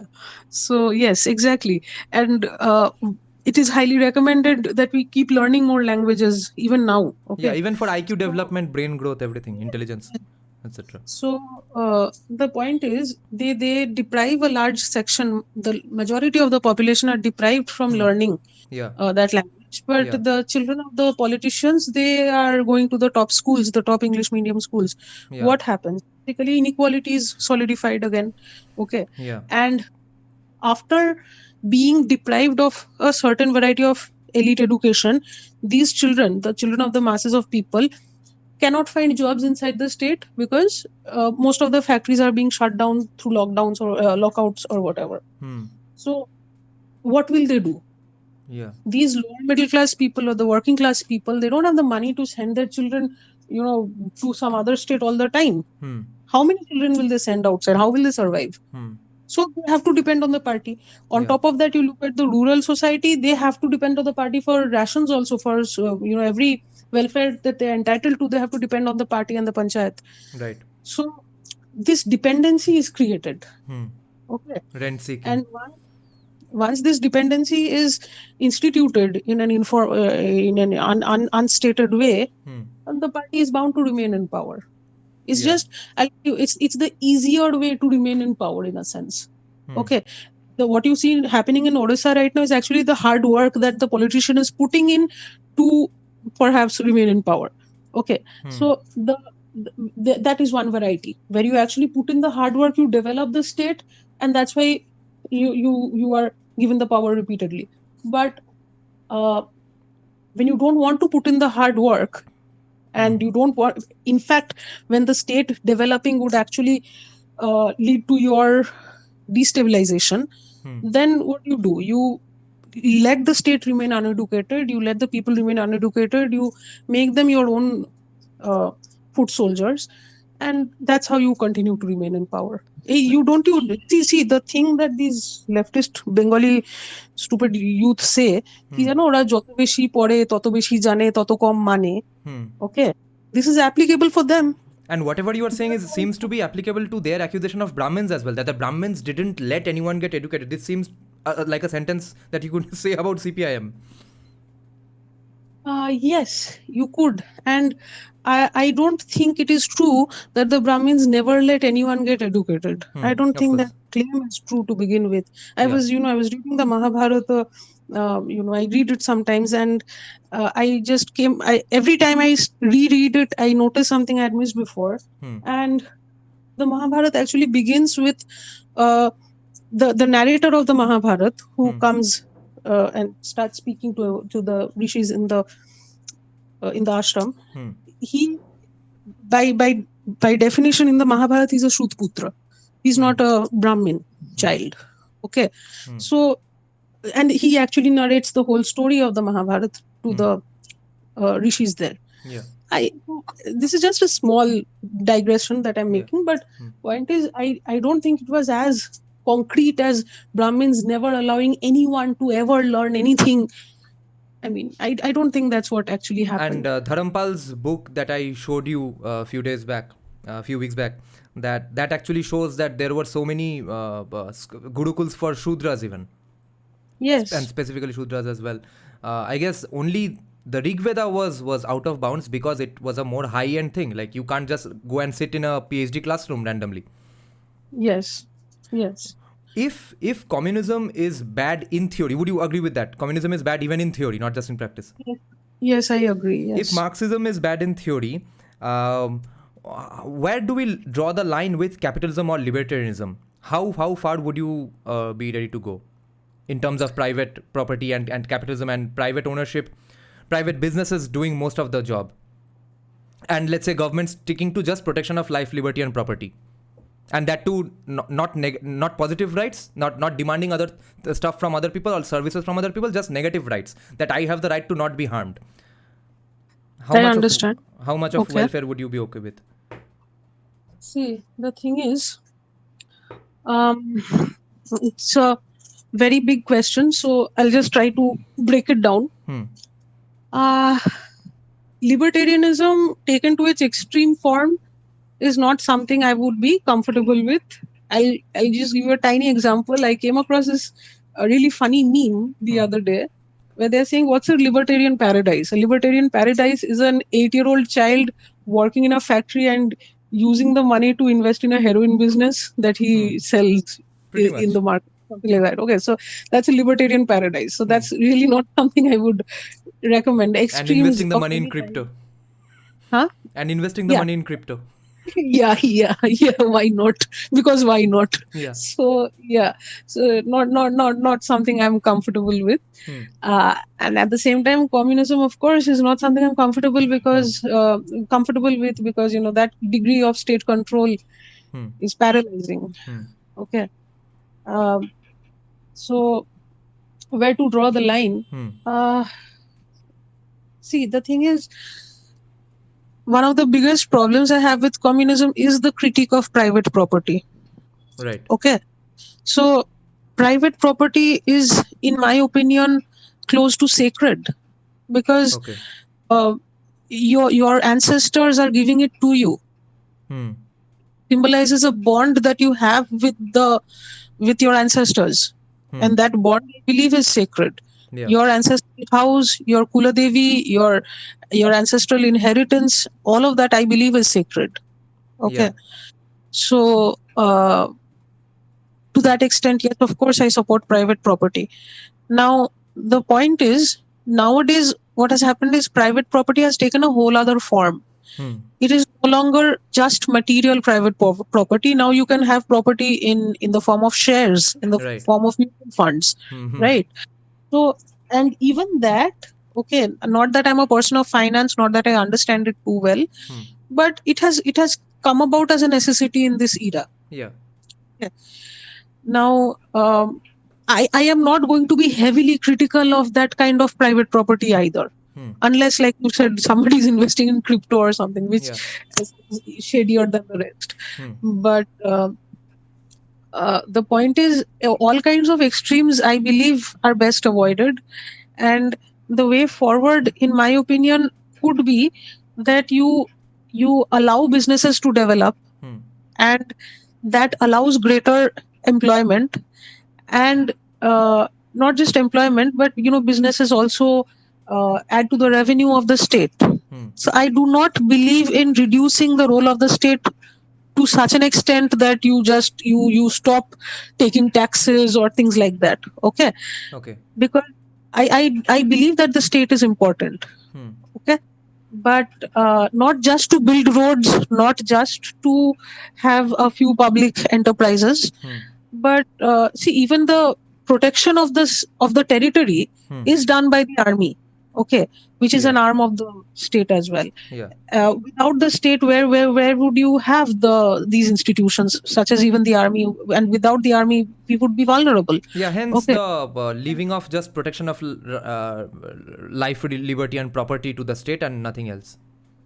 Yes, I believe there is more to it, and also we have to remember that, see, we may complain a lot about taxes and all that, especially once you start paying taxes. Yes, you're going to complain about them, but this system of providing subsidies Hmm. for people, and even things like, this the investments in health, for Hmm. instance, Hmm.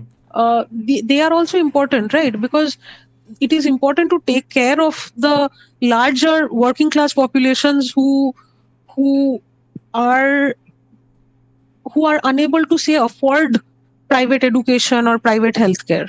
Here, the libertarian argument would be that because we are already so poor, the middle class, upper middle class is already wasting or spending so much money in taxes trying to feed the poorer sections through the government with the filter of the government and the government bureaucracy and their health insurance, etc., and their chaprasis, their bribes.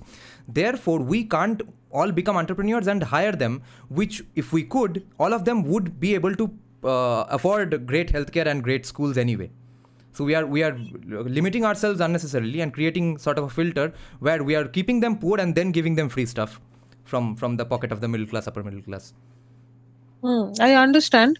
The thing is, entrepreneurship is not a skill that can be exercised by everyone.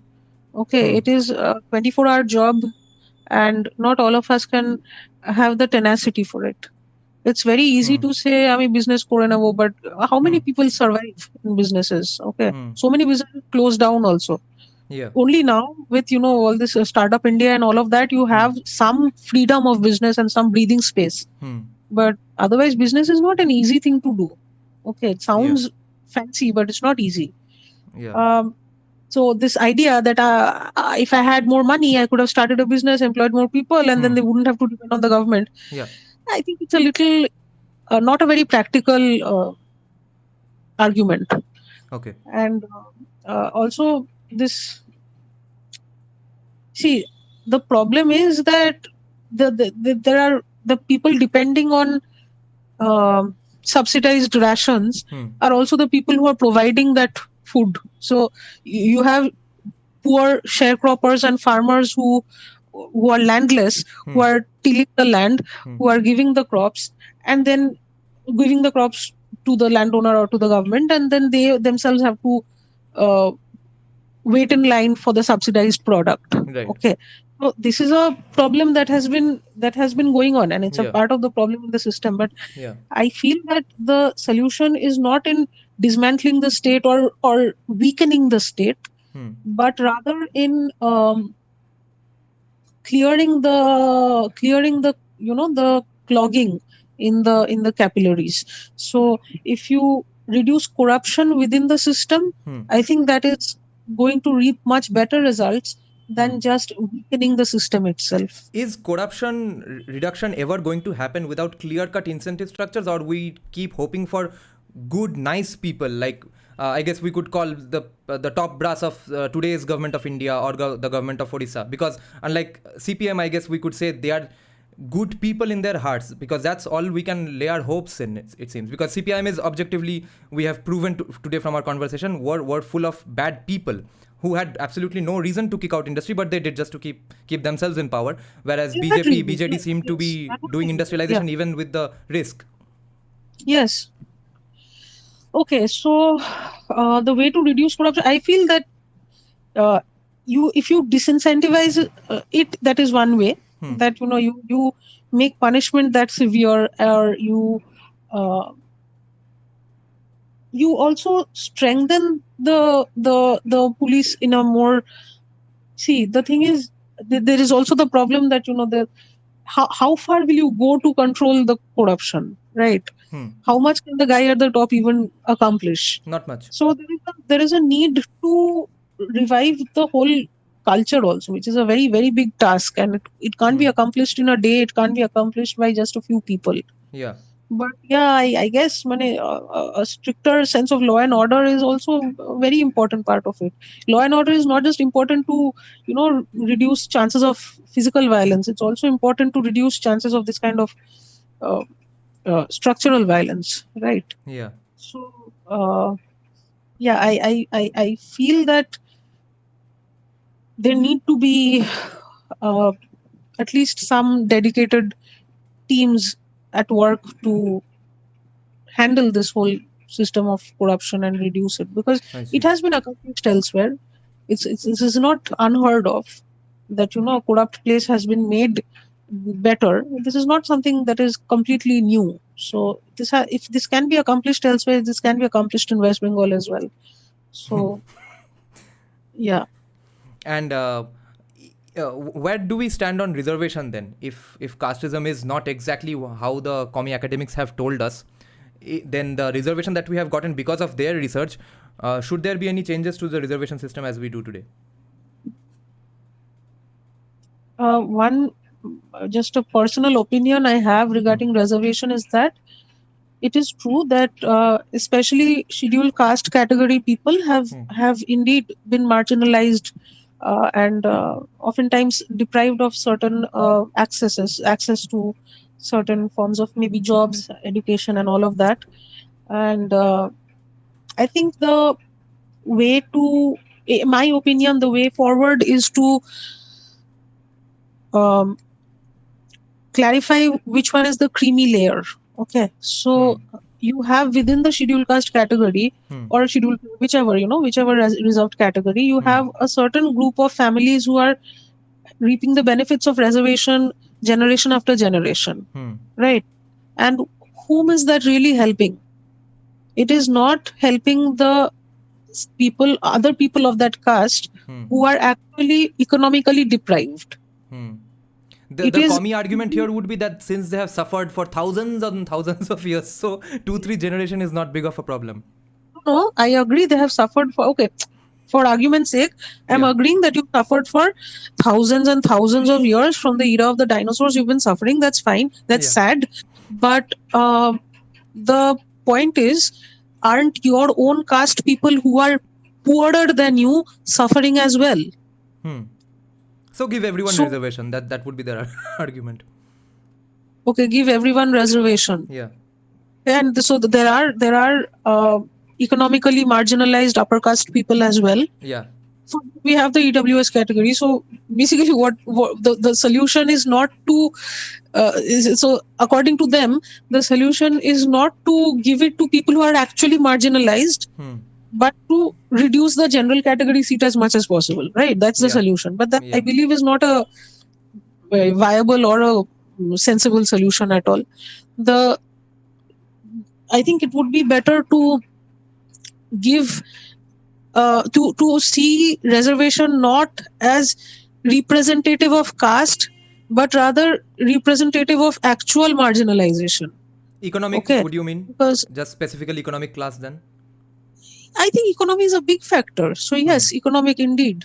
Yeah. Why anything other than economy? That's the thing I don't get as a mostly libertarian person. Yeah, I don't get it either, because see, the excuse that you will hear is okay, I got in through reservation, but I often have to be mistreated. I'm often mistreated and all of that. So I don't know about the I have not investigated into the veracity of these claims, so I don't know whether to say these are true or false. But my only question is, you care so much about the people of your caste, then allow someone else who is more deprived than you, who is more marginalized than you, to actually have access to the reservation system which they actually need. Yeah. You have had access to a certain amount of good education and privileges due to your ancestors accessing reservation or whatever the reason may be.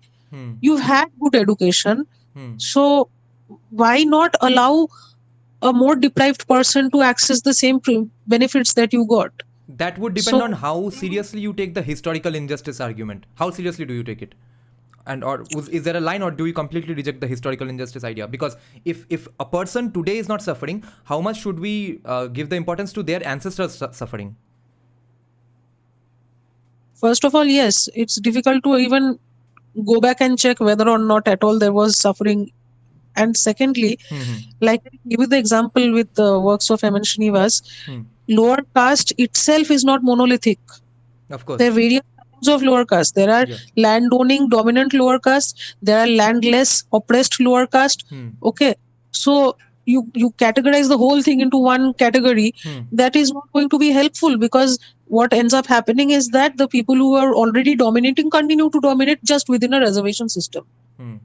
Okay, and they will they might use these examples of having been discriminated against, but let's face it, you are discriminating against the poorer people of that lower caste category if you are not allowing social mobility, economic mobility, by not accessing the same benefits after 2 or 3 generations. You are saying that we have suffered for many years and many generations, therefore we will continue. But who have the people who are more economically backward in your schedule, in your caste category? So We who will have think a about sorry, please go on. no, that's it. Okay, Yeah. we have a great point here from a viewer. He's saying that in the USA there's something called the historically black college universities. What are your thoughts on something similar as a better system of reservations, i.e., like an Ambedkar, quote unquote, let's say a hypothetical Ambedkar university, which is just for SC/ST, or would that end up being too much of a ghettoization or segregation, or would it matter really? Yeah, Is that a great I replacement? I think that's just going to lead to segregation and yeah, I don't know ghettoization or not, but yeah, segregation. And how will Yeah, that help anybody? I don't know. that What we that it's need is not. greater cooperation and greater, unity, not uniformity, but unity. So segregating further, I don't know if that's a very helpful At concept. least one problem would, I guess, go away, which is that people who get into elite universities because of reservation, they are not able to cope. That problem would go away because now everyone is of a similar caliber here. But see, uh, first of all, what would you teach here? Would you only teach social sciences, or would you teach engineering as well? If Everything. you want to teach STEM, you need to be of a certain standard, right? Yeah. Otherwise, people graduating from that place, everyone will know. Okay, he's graduating from that place. He's Oh yeah. automatically Right. Right. going to a lower bar in qualifying for that exam, whatever. So see, I'll tell you what my solution is. My solution is uh, improve the school system.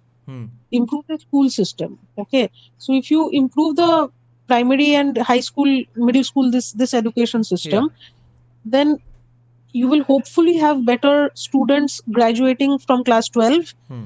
And then when they are applying for STEM disciplines, uh, you don't reduce the bar for certain castes.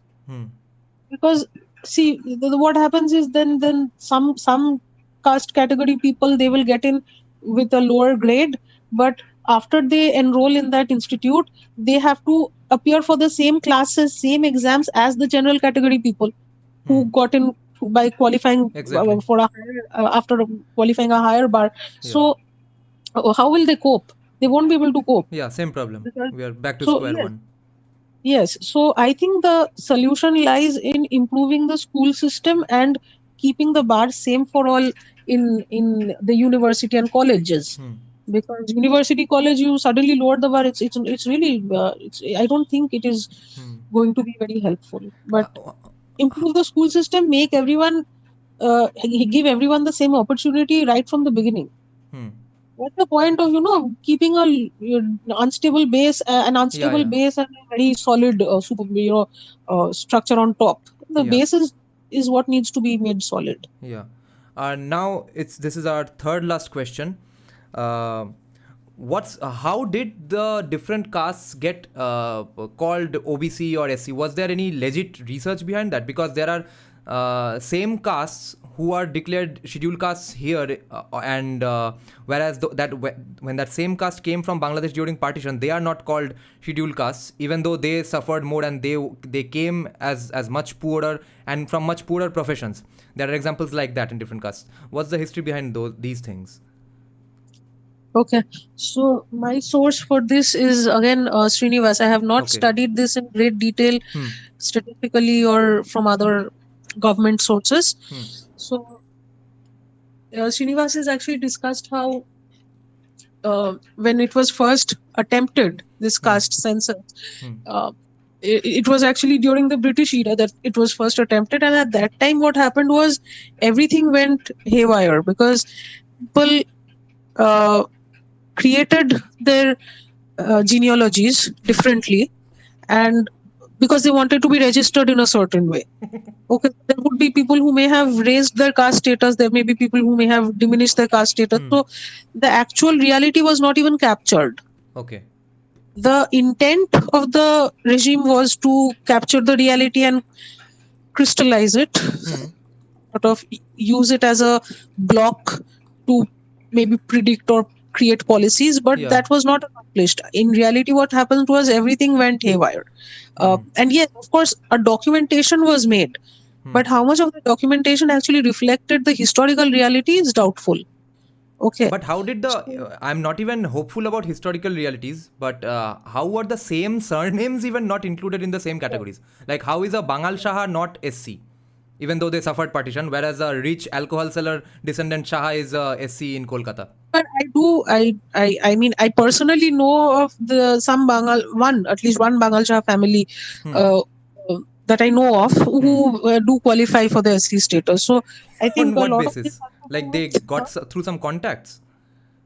That's my assumption, that I feel a lot of this may have to do with how well you're able to mobilize your political networks, maybe to gain a certain, or some people, some people don't they choose not to go for this certificate also. So I know people who qualify for OBC status, but they chose not to take the certificate. Okay, because they have received historical privilege from their families. Historically, they have been wealthy or whatever, or they have been, they have received enough education or whatever, so they don't go for these certificates. So it is, I think a lot of it might be contextual, and why some surnames here are SC and there are not. This also has a lot to do with the failure in completely sort of, what do I call it? Failure of tabulation, failure of collecting data.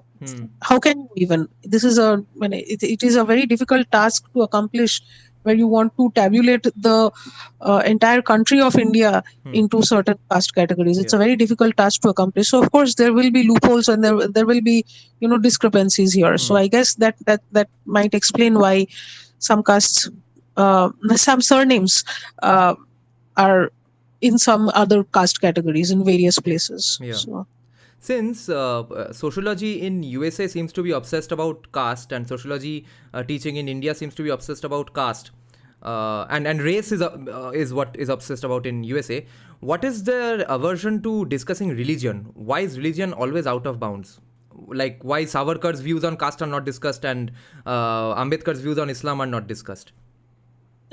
This is a wonderful question. I like the ending especially. Okay, so religion is also not completely neglected. There are schools of religious studies in various top universities. In India? I don't know. No, not India. Yeah, I'm talking about England or the US. But I don't know whether they study Hinduism per se, though. That's I their comparative religion bullshit, that all religions are equal and they worship nature, etc. I think it amounts to only that. Yeah, but so I have no idea why, or I mean, how much religious studies or study of religion is encouraged. But see, my problem is, even in India or elsewhere, even if Hinduism is studied, I'm not talking about all religions here, but at least when we are talking about Hinduism, there seems to be greater comfort in studying Hinduism like an exotic piece of culture. No, actually, I don't mean directly studying the religion itself, but studying the different operations that stem out from one religion over another, because that's the way they are studying race and caste. So why is religion versus religion problems not a kosher thing to discuss? Why is only caste versus caste, race versus race a thing to discuss? Yes. This is a question that even I have to these universities. And I guess one thing that might explain this silence is funding, I guess. Where does the funding come from in these universities? do the people, the patrons, do they want you to discuss this? Okay.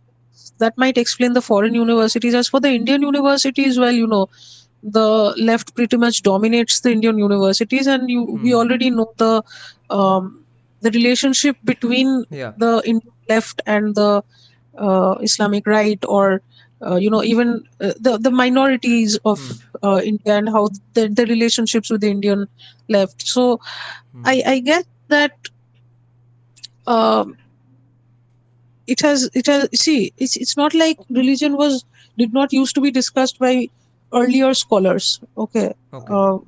of India, but over time, especially recently, this topic of how some religions may there's a religion on religion clash happening. Yeah. This is just largely avoided, and it's been avoided for so long that it's just it's nobody wants to uh, get into this anymore. And plus, it's not, like I said, some topics get more attention because of political reasons, like migration, like caste. Some Right. topics are more encouraged. Yeah, Okay. operation he discuss करना है तो why leave out just religion? Everything, all else kind of operation is going to be discussed. Capitalist on poor people, Yeah. Brahmin on other castes, migration, and so immigrant versus the hosts, indigenous people, except one religion versus another. Yes. No, even when religion versus religion is discussed, it's only discussed in one way. Yeah, based on the Okay. majoritarian myth. Majority versus minority, that kind of a way. So, Do you see that changing anytime soon in India, at least?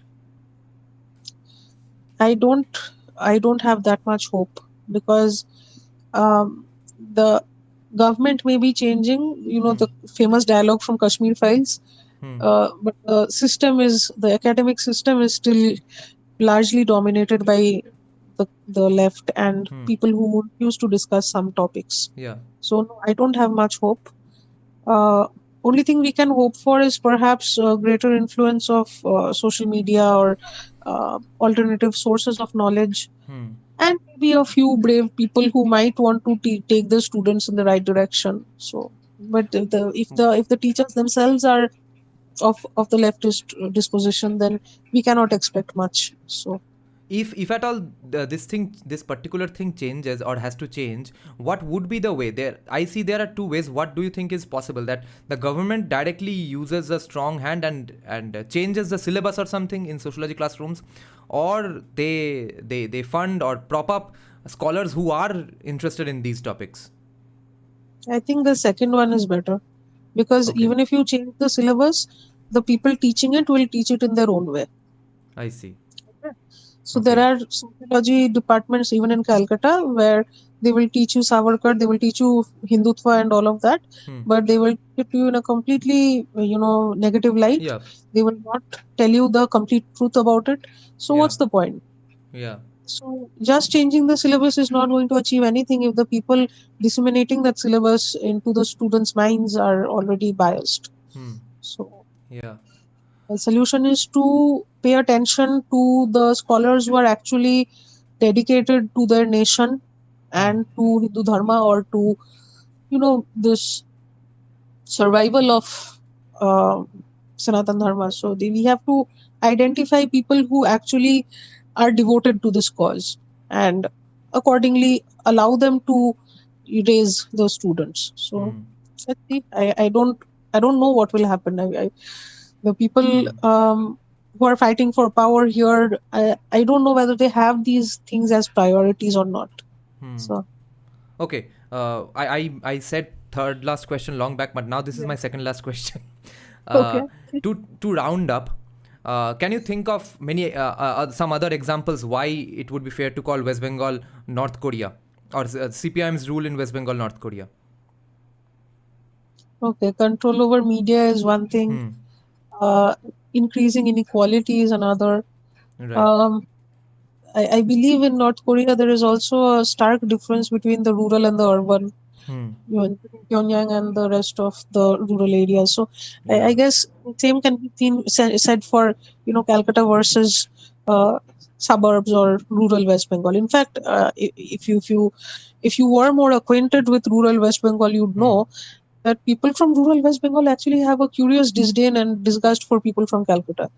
I see. So they don't like people from Calcutta much because they think people from Calcutta are way too, pretentious or snobbish, things like that, which is not untrue for a lot of cases. Yeah.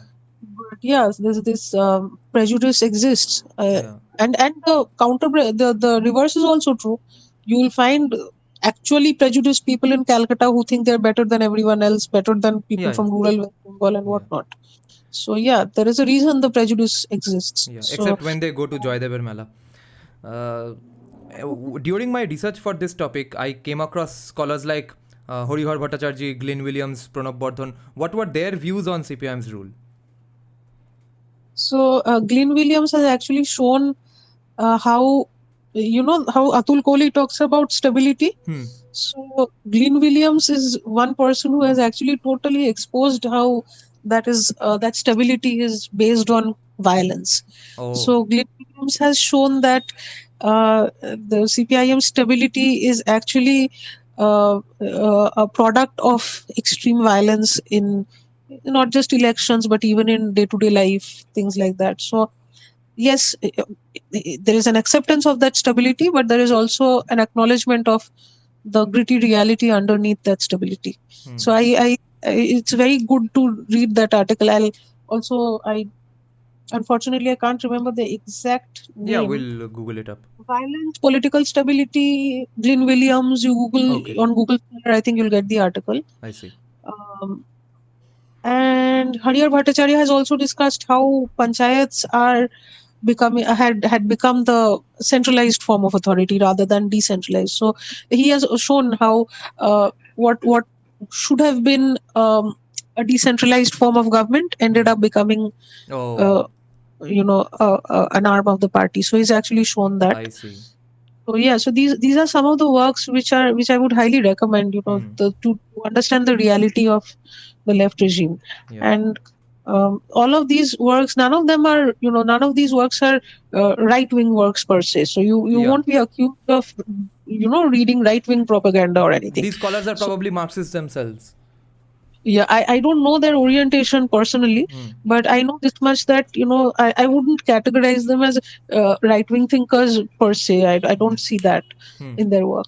Yeah. They're simply analytically honest. They're just giving you an honest analysis of the reality. So yeah, I suggest the Glyn Williams article for sure. Also, Moitri, I forget her surname, Bhattacharya, sorry, not Chaudhary, Moitri Bhattacharya's article. Book, Moitri Bhattacharya's book. Okay. There's also, I highly recommend Ross Malik's article on Morichapi. It's very detailed. Yeah, we discussed that already from our live stream. Yeah. And I know that you have, this is the last question. I know you have read Hindutva by Chandranath Bosu. What do you think of that book? Can you give us a short summary or review of that? And should people read it? I have to read it completely. I have only read till the second or I think the third chapter, and that too was a couple of years ago. So I have to actually go back to it. I mean to go back to it. But it is a beautiful book. It is a beautiful book. And I ask everyone to please read it. It is nothing to do with what religion you believe in or whatever. You just read it as a philosophy. Okay. I see. So the book begins with distinguishing between what Europe considers history and what we consider history. So he shows that the way the West categorizes history is based on archaeology, but the way we see history is living history, living, breathing history. Okay. So archaeology, he says, is based on the dead. Yeah. Right. Based on dead relics. Living history is based on the living. So he says that living history is to do with literature, not just literature, but ritual practice of history, of our civilization. Okay. And literature also plays a role in it. And I believe what he meant to say is, mythologies played a role in it. Yeah. I would also like to distinguish between mythology and fiction. We often think that myth mane fiction, but Barth has also discussed that fiction is a creation of our own mind. Hmm. Okay. Yeah.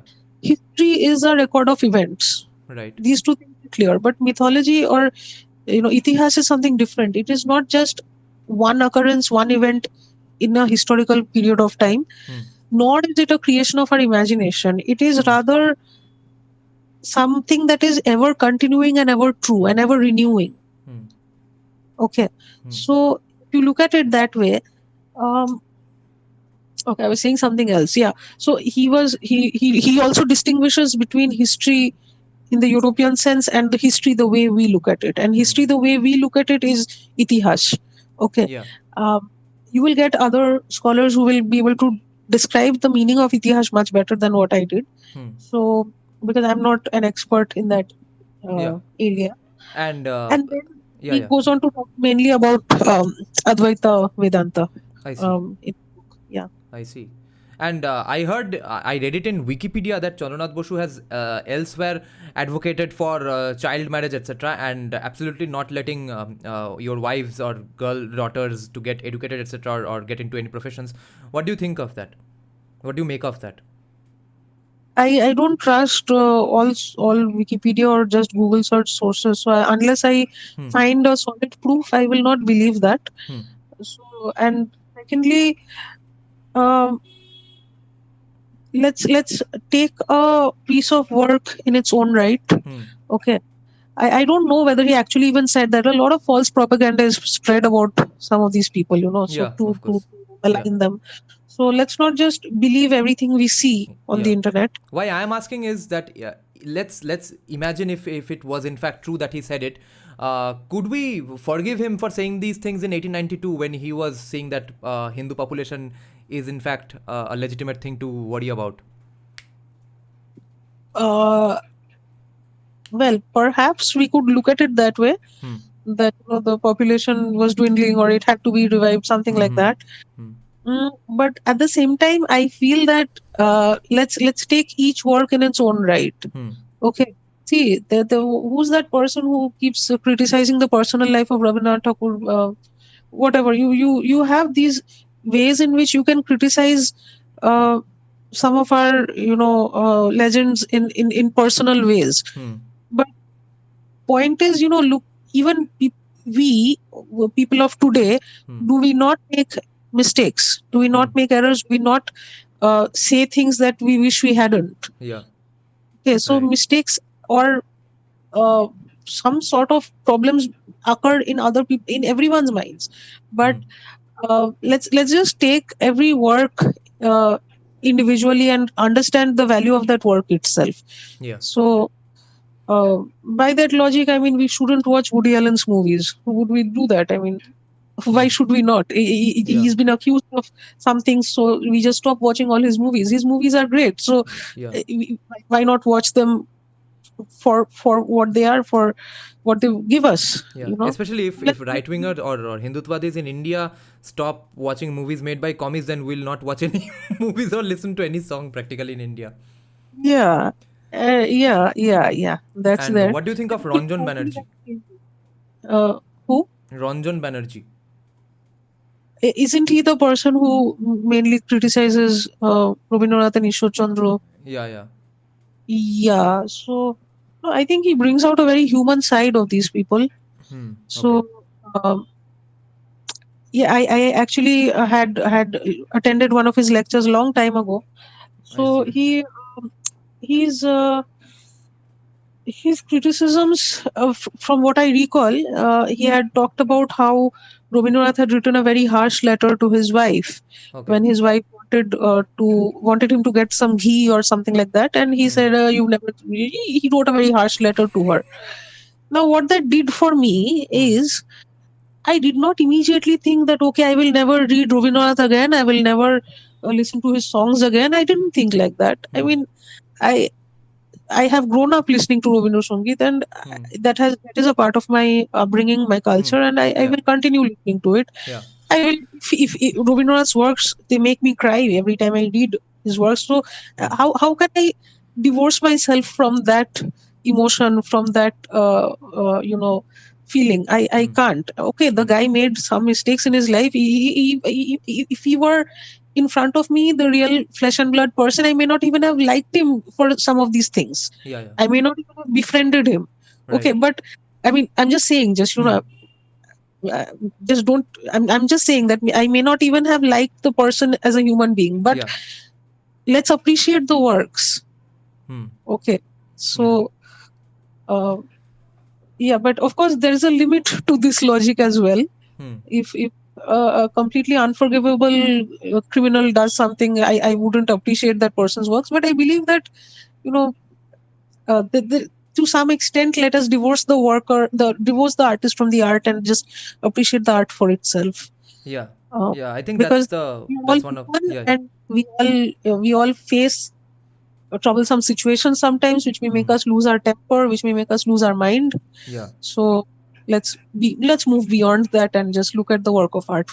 Yeah, we will have to divorce people's works and ideas from their personal lives to a large extent, because let's say today Sanjeev Sanyal or J. Sai Deepak, we find out about them that they were having a sex chat with a minor, or are pedophiles. Do their books not count anymore? Do their research go to hell? How do we do that? That's not going to happen. Yeah, I mean, if you look at the history of Karl Marx's life, okay, so yeah, I think a lot of skeletons might come out from the closet. So, or not even in the closet anymore; they're just lying out there on the floor in front of the closet. Yeah. So, what are you gonna do about it? Yeah. Okay. Thank you, Yeah. ma'am, and we hope to get you back soon for the Jati Varna discussion we are going to have with two of our other guests.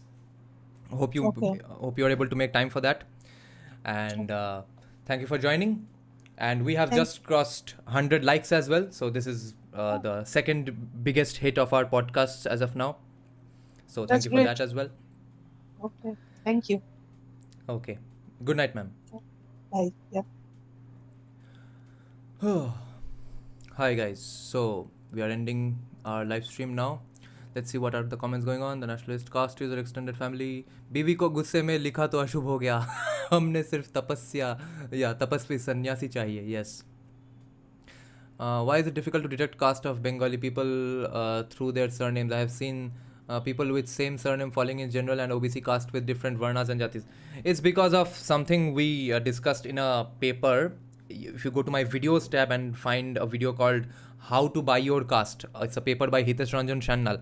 There you will notice that anyone who goes, depending on the existing incentive structures of that particular era, everyone goes up and down the castes and makes up their own random genealogies. Most people's genealogies are absolute fake, okay? So that's how, depending on which situation they were and what were the incentive structures of those days, that's how people have made up their own varnas and jatis, no matter what their surnames, okay? Caste has little to do with surnames. Pandian has an article on Tamil surnames. Those are completely political and nothing to do with... Exactly, yeah. Okay then, thank you for joining our live stream, guys. Good night.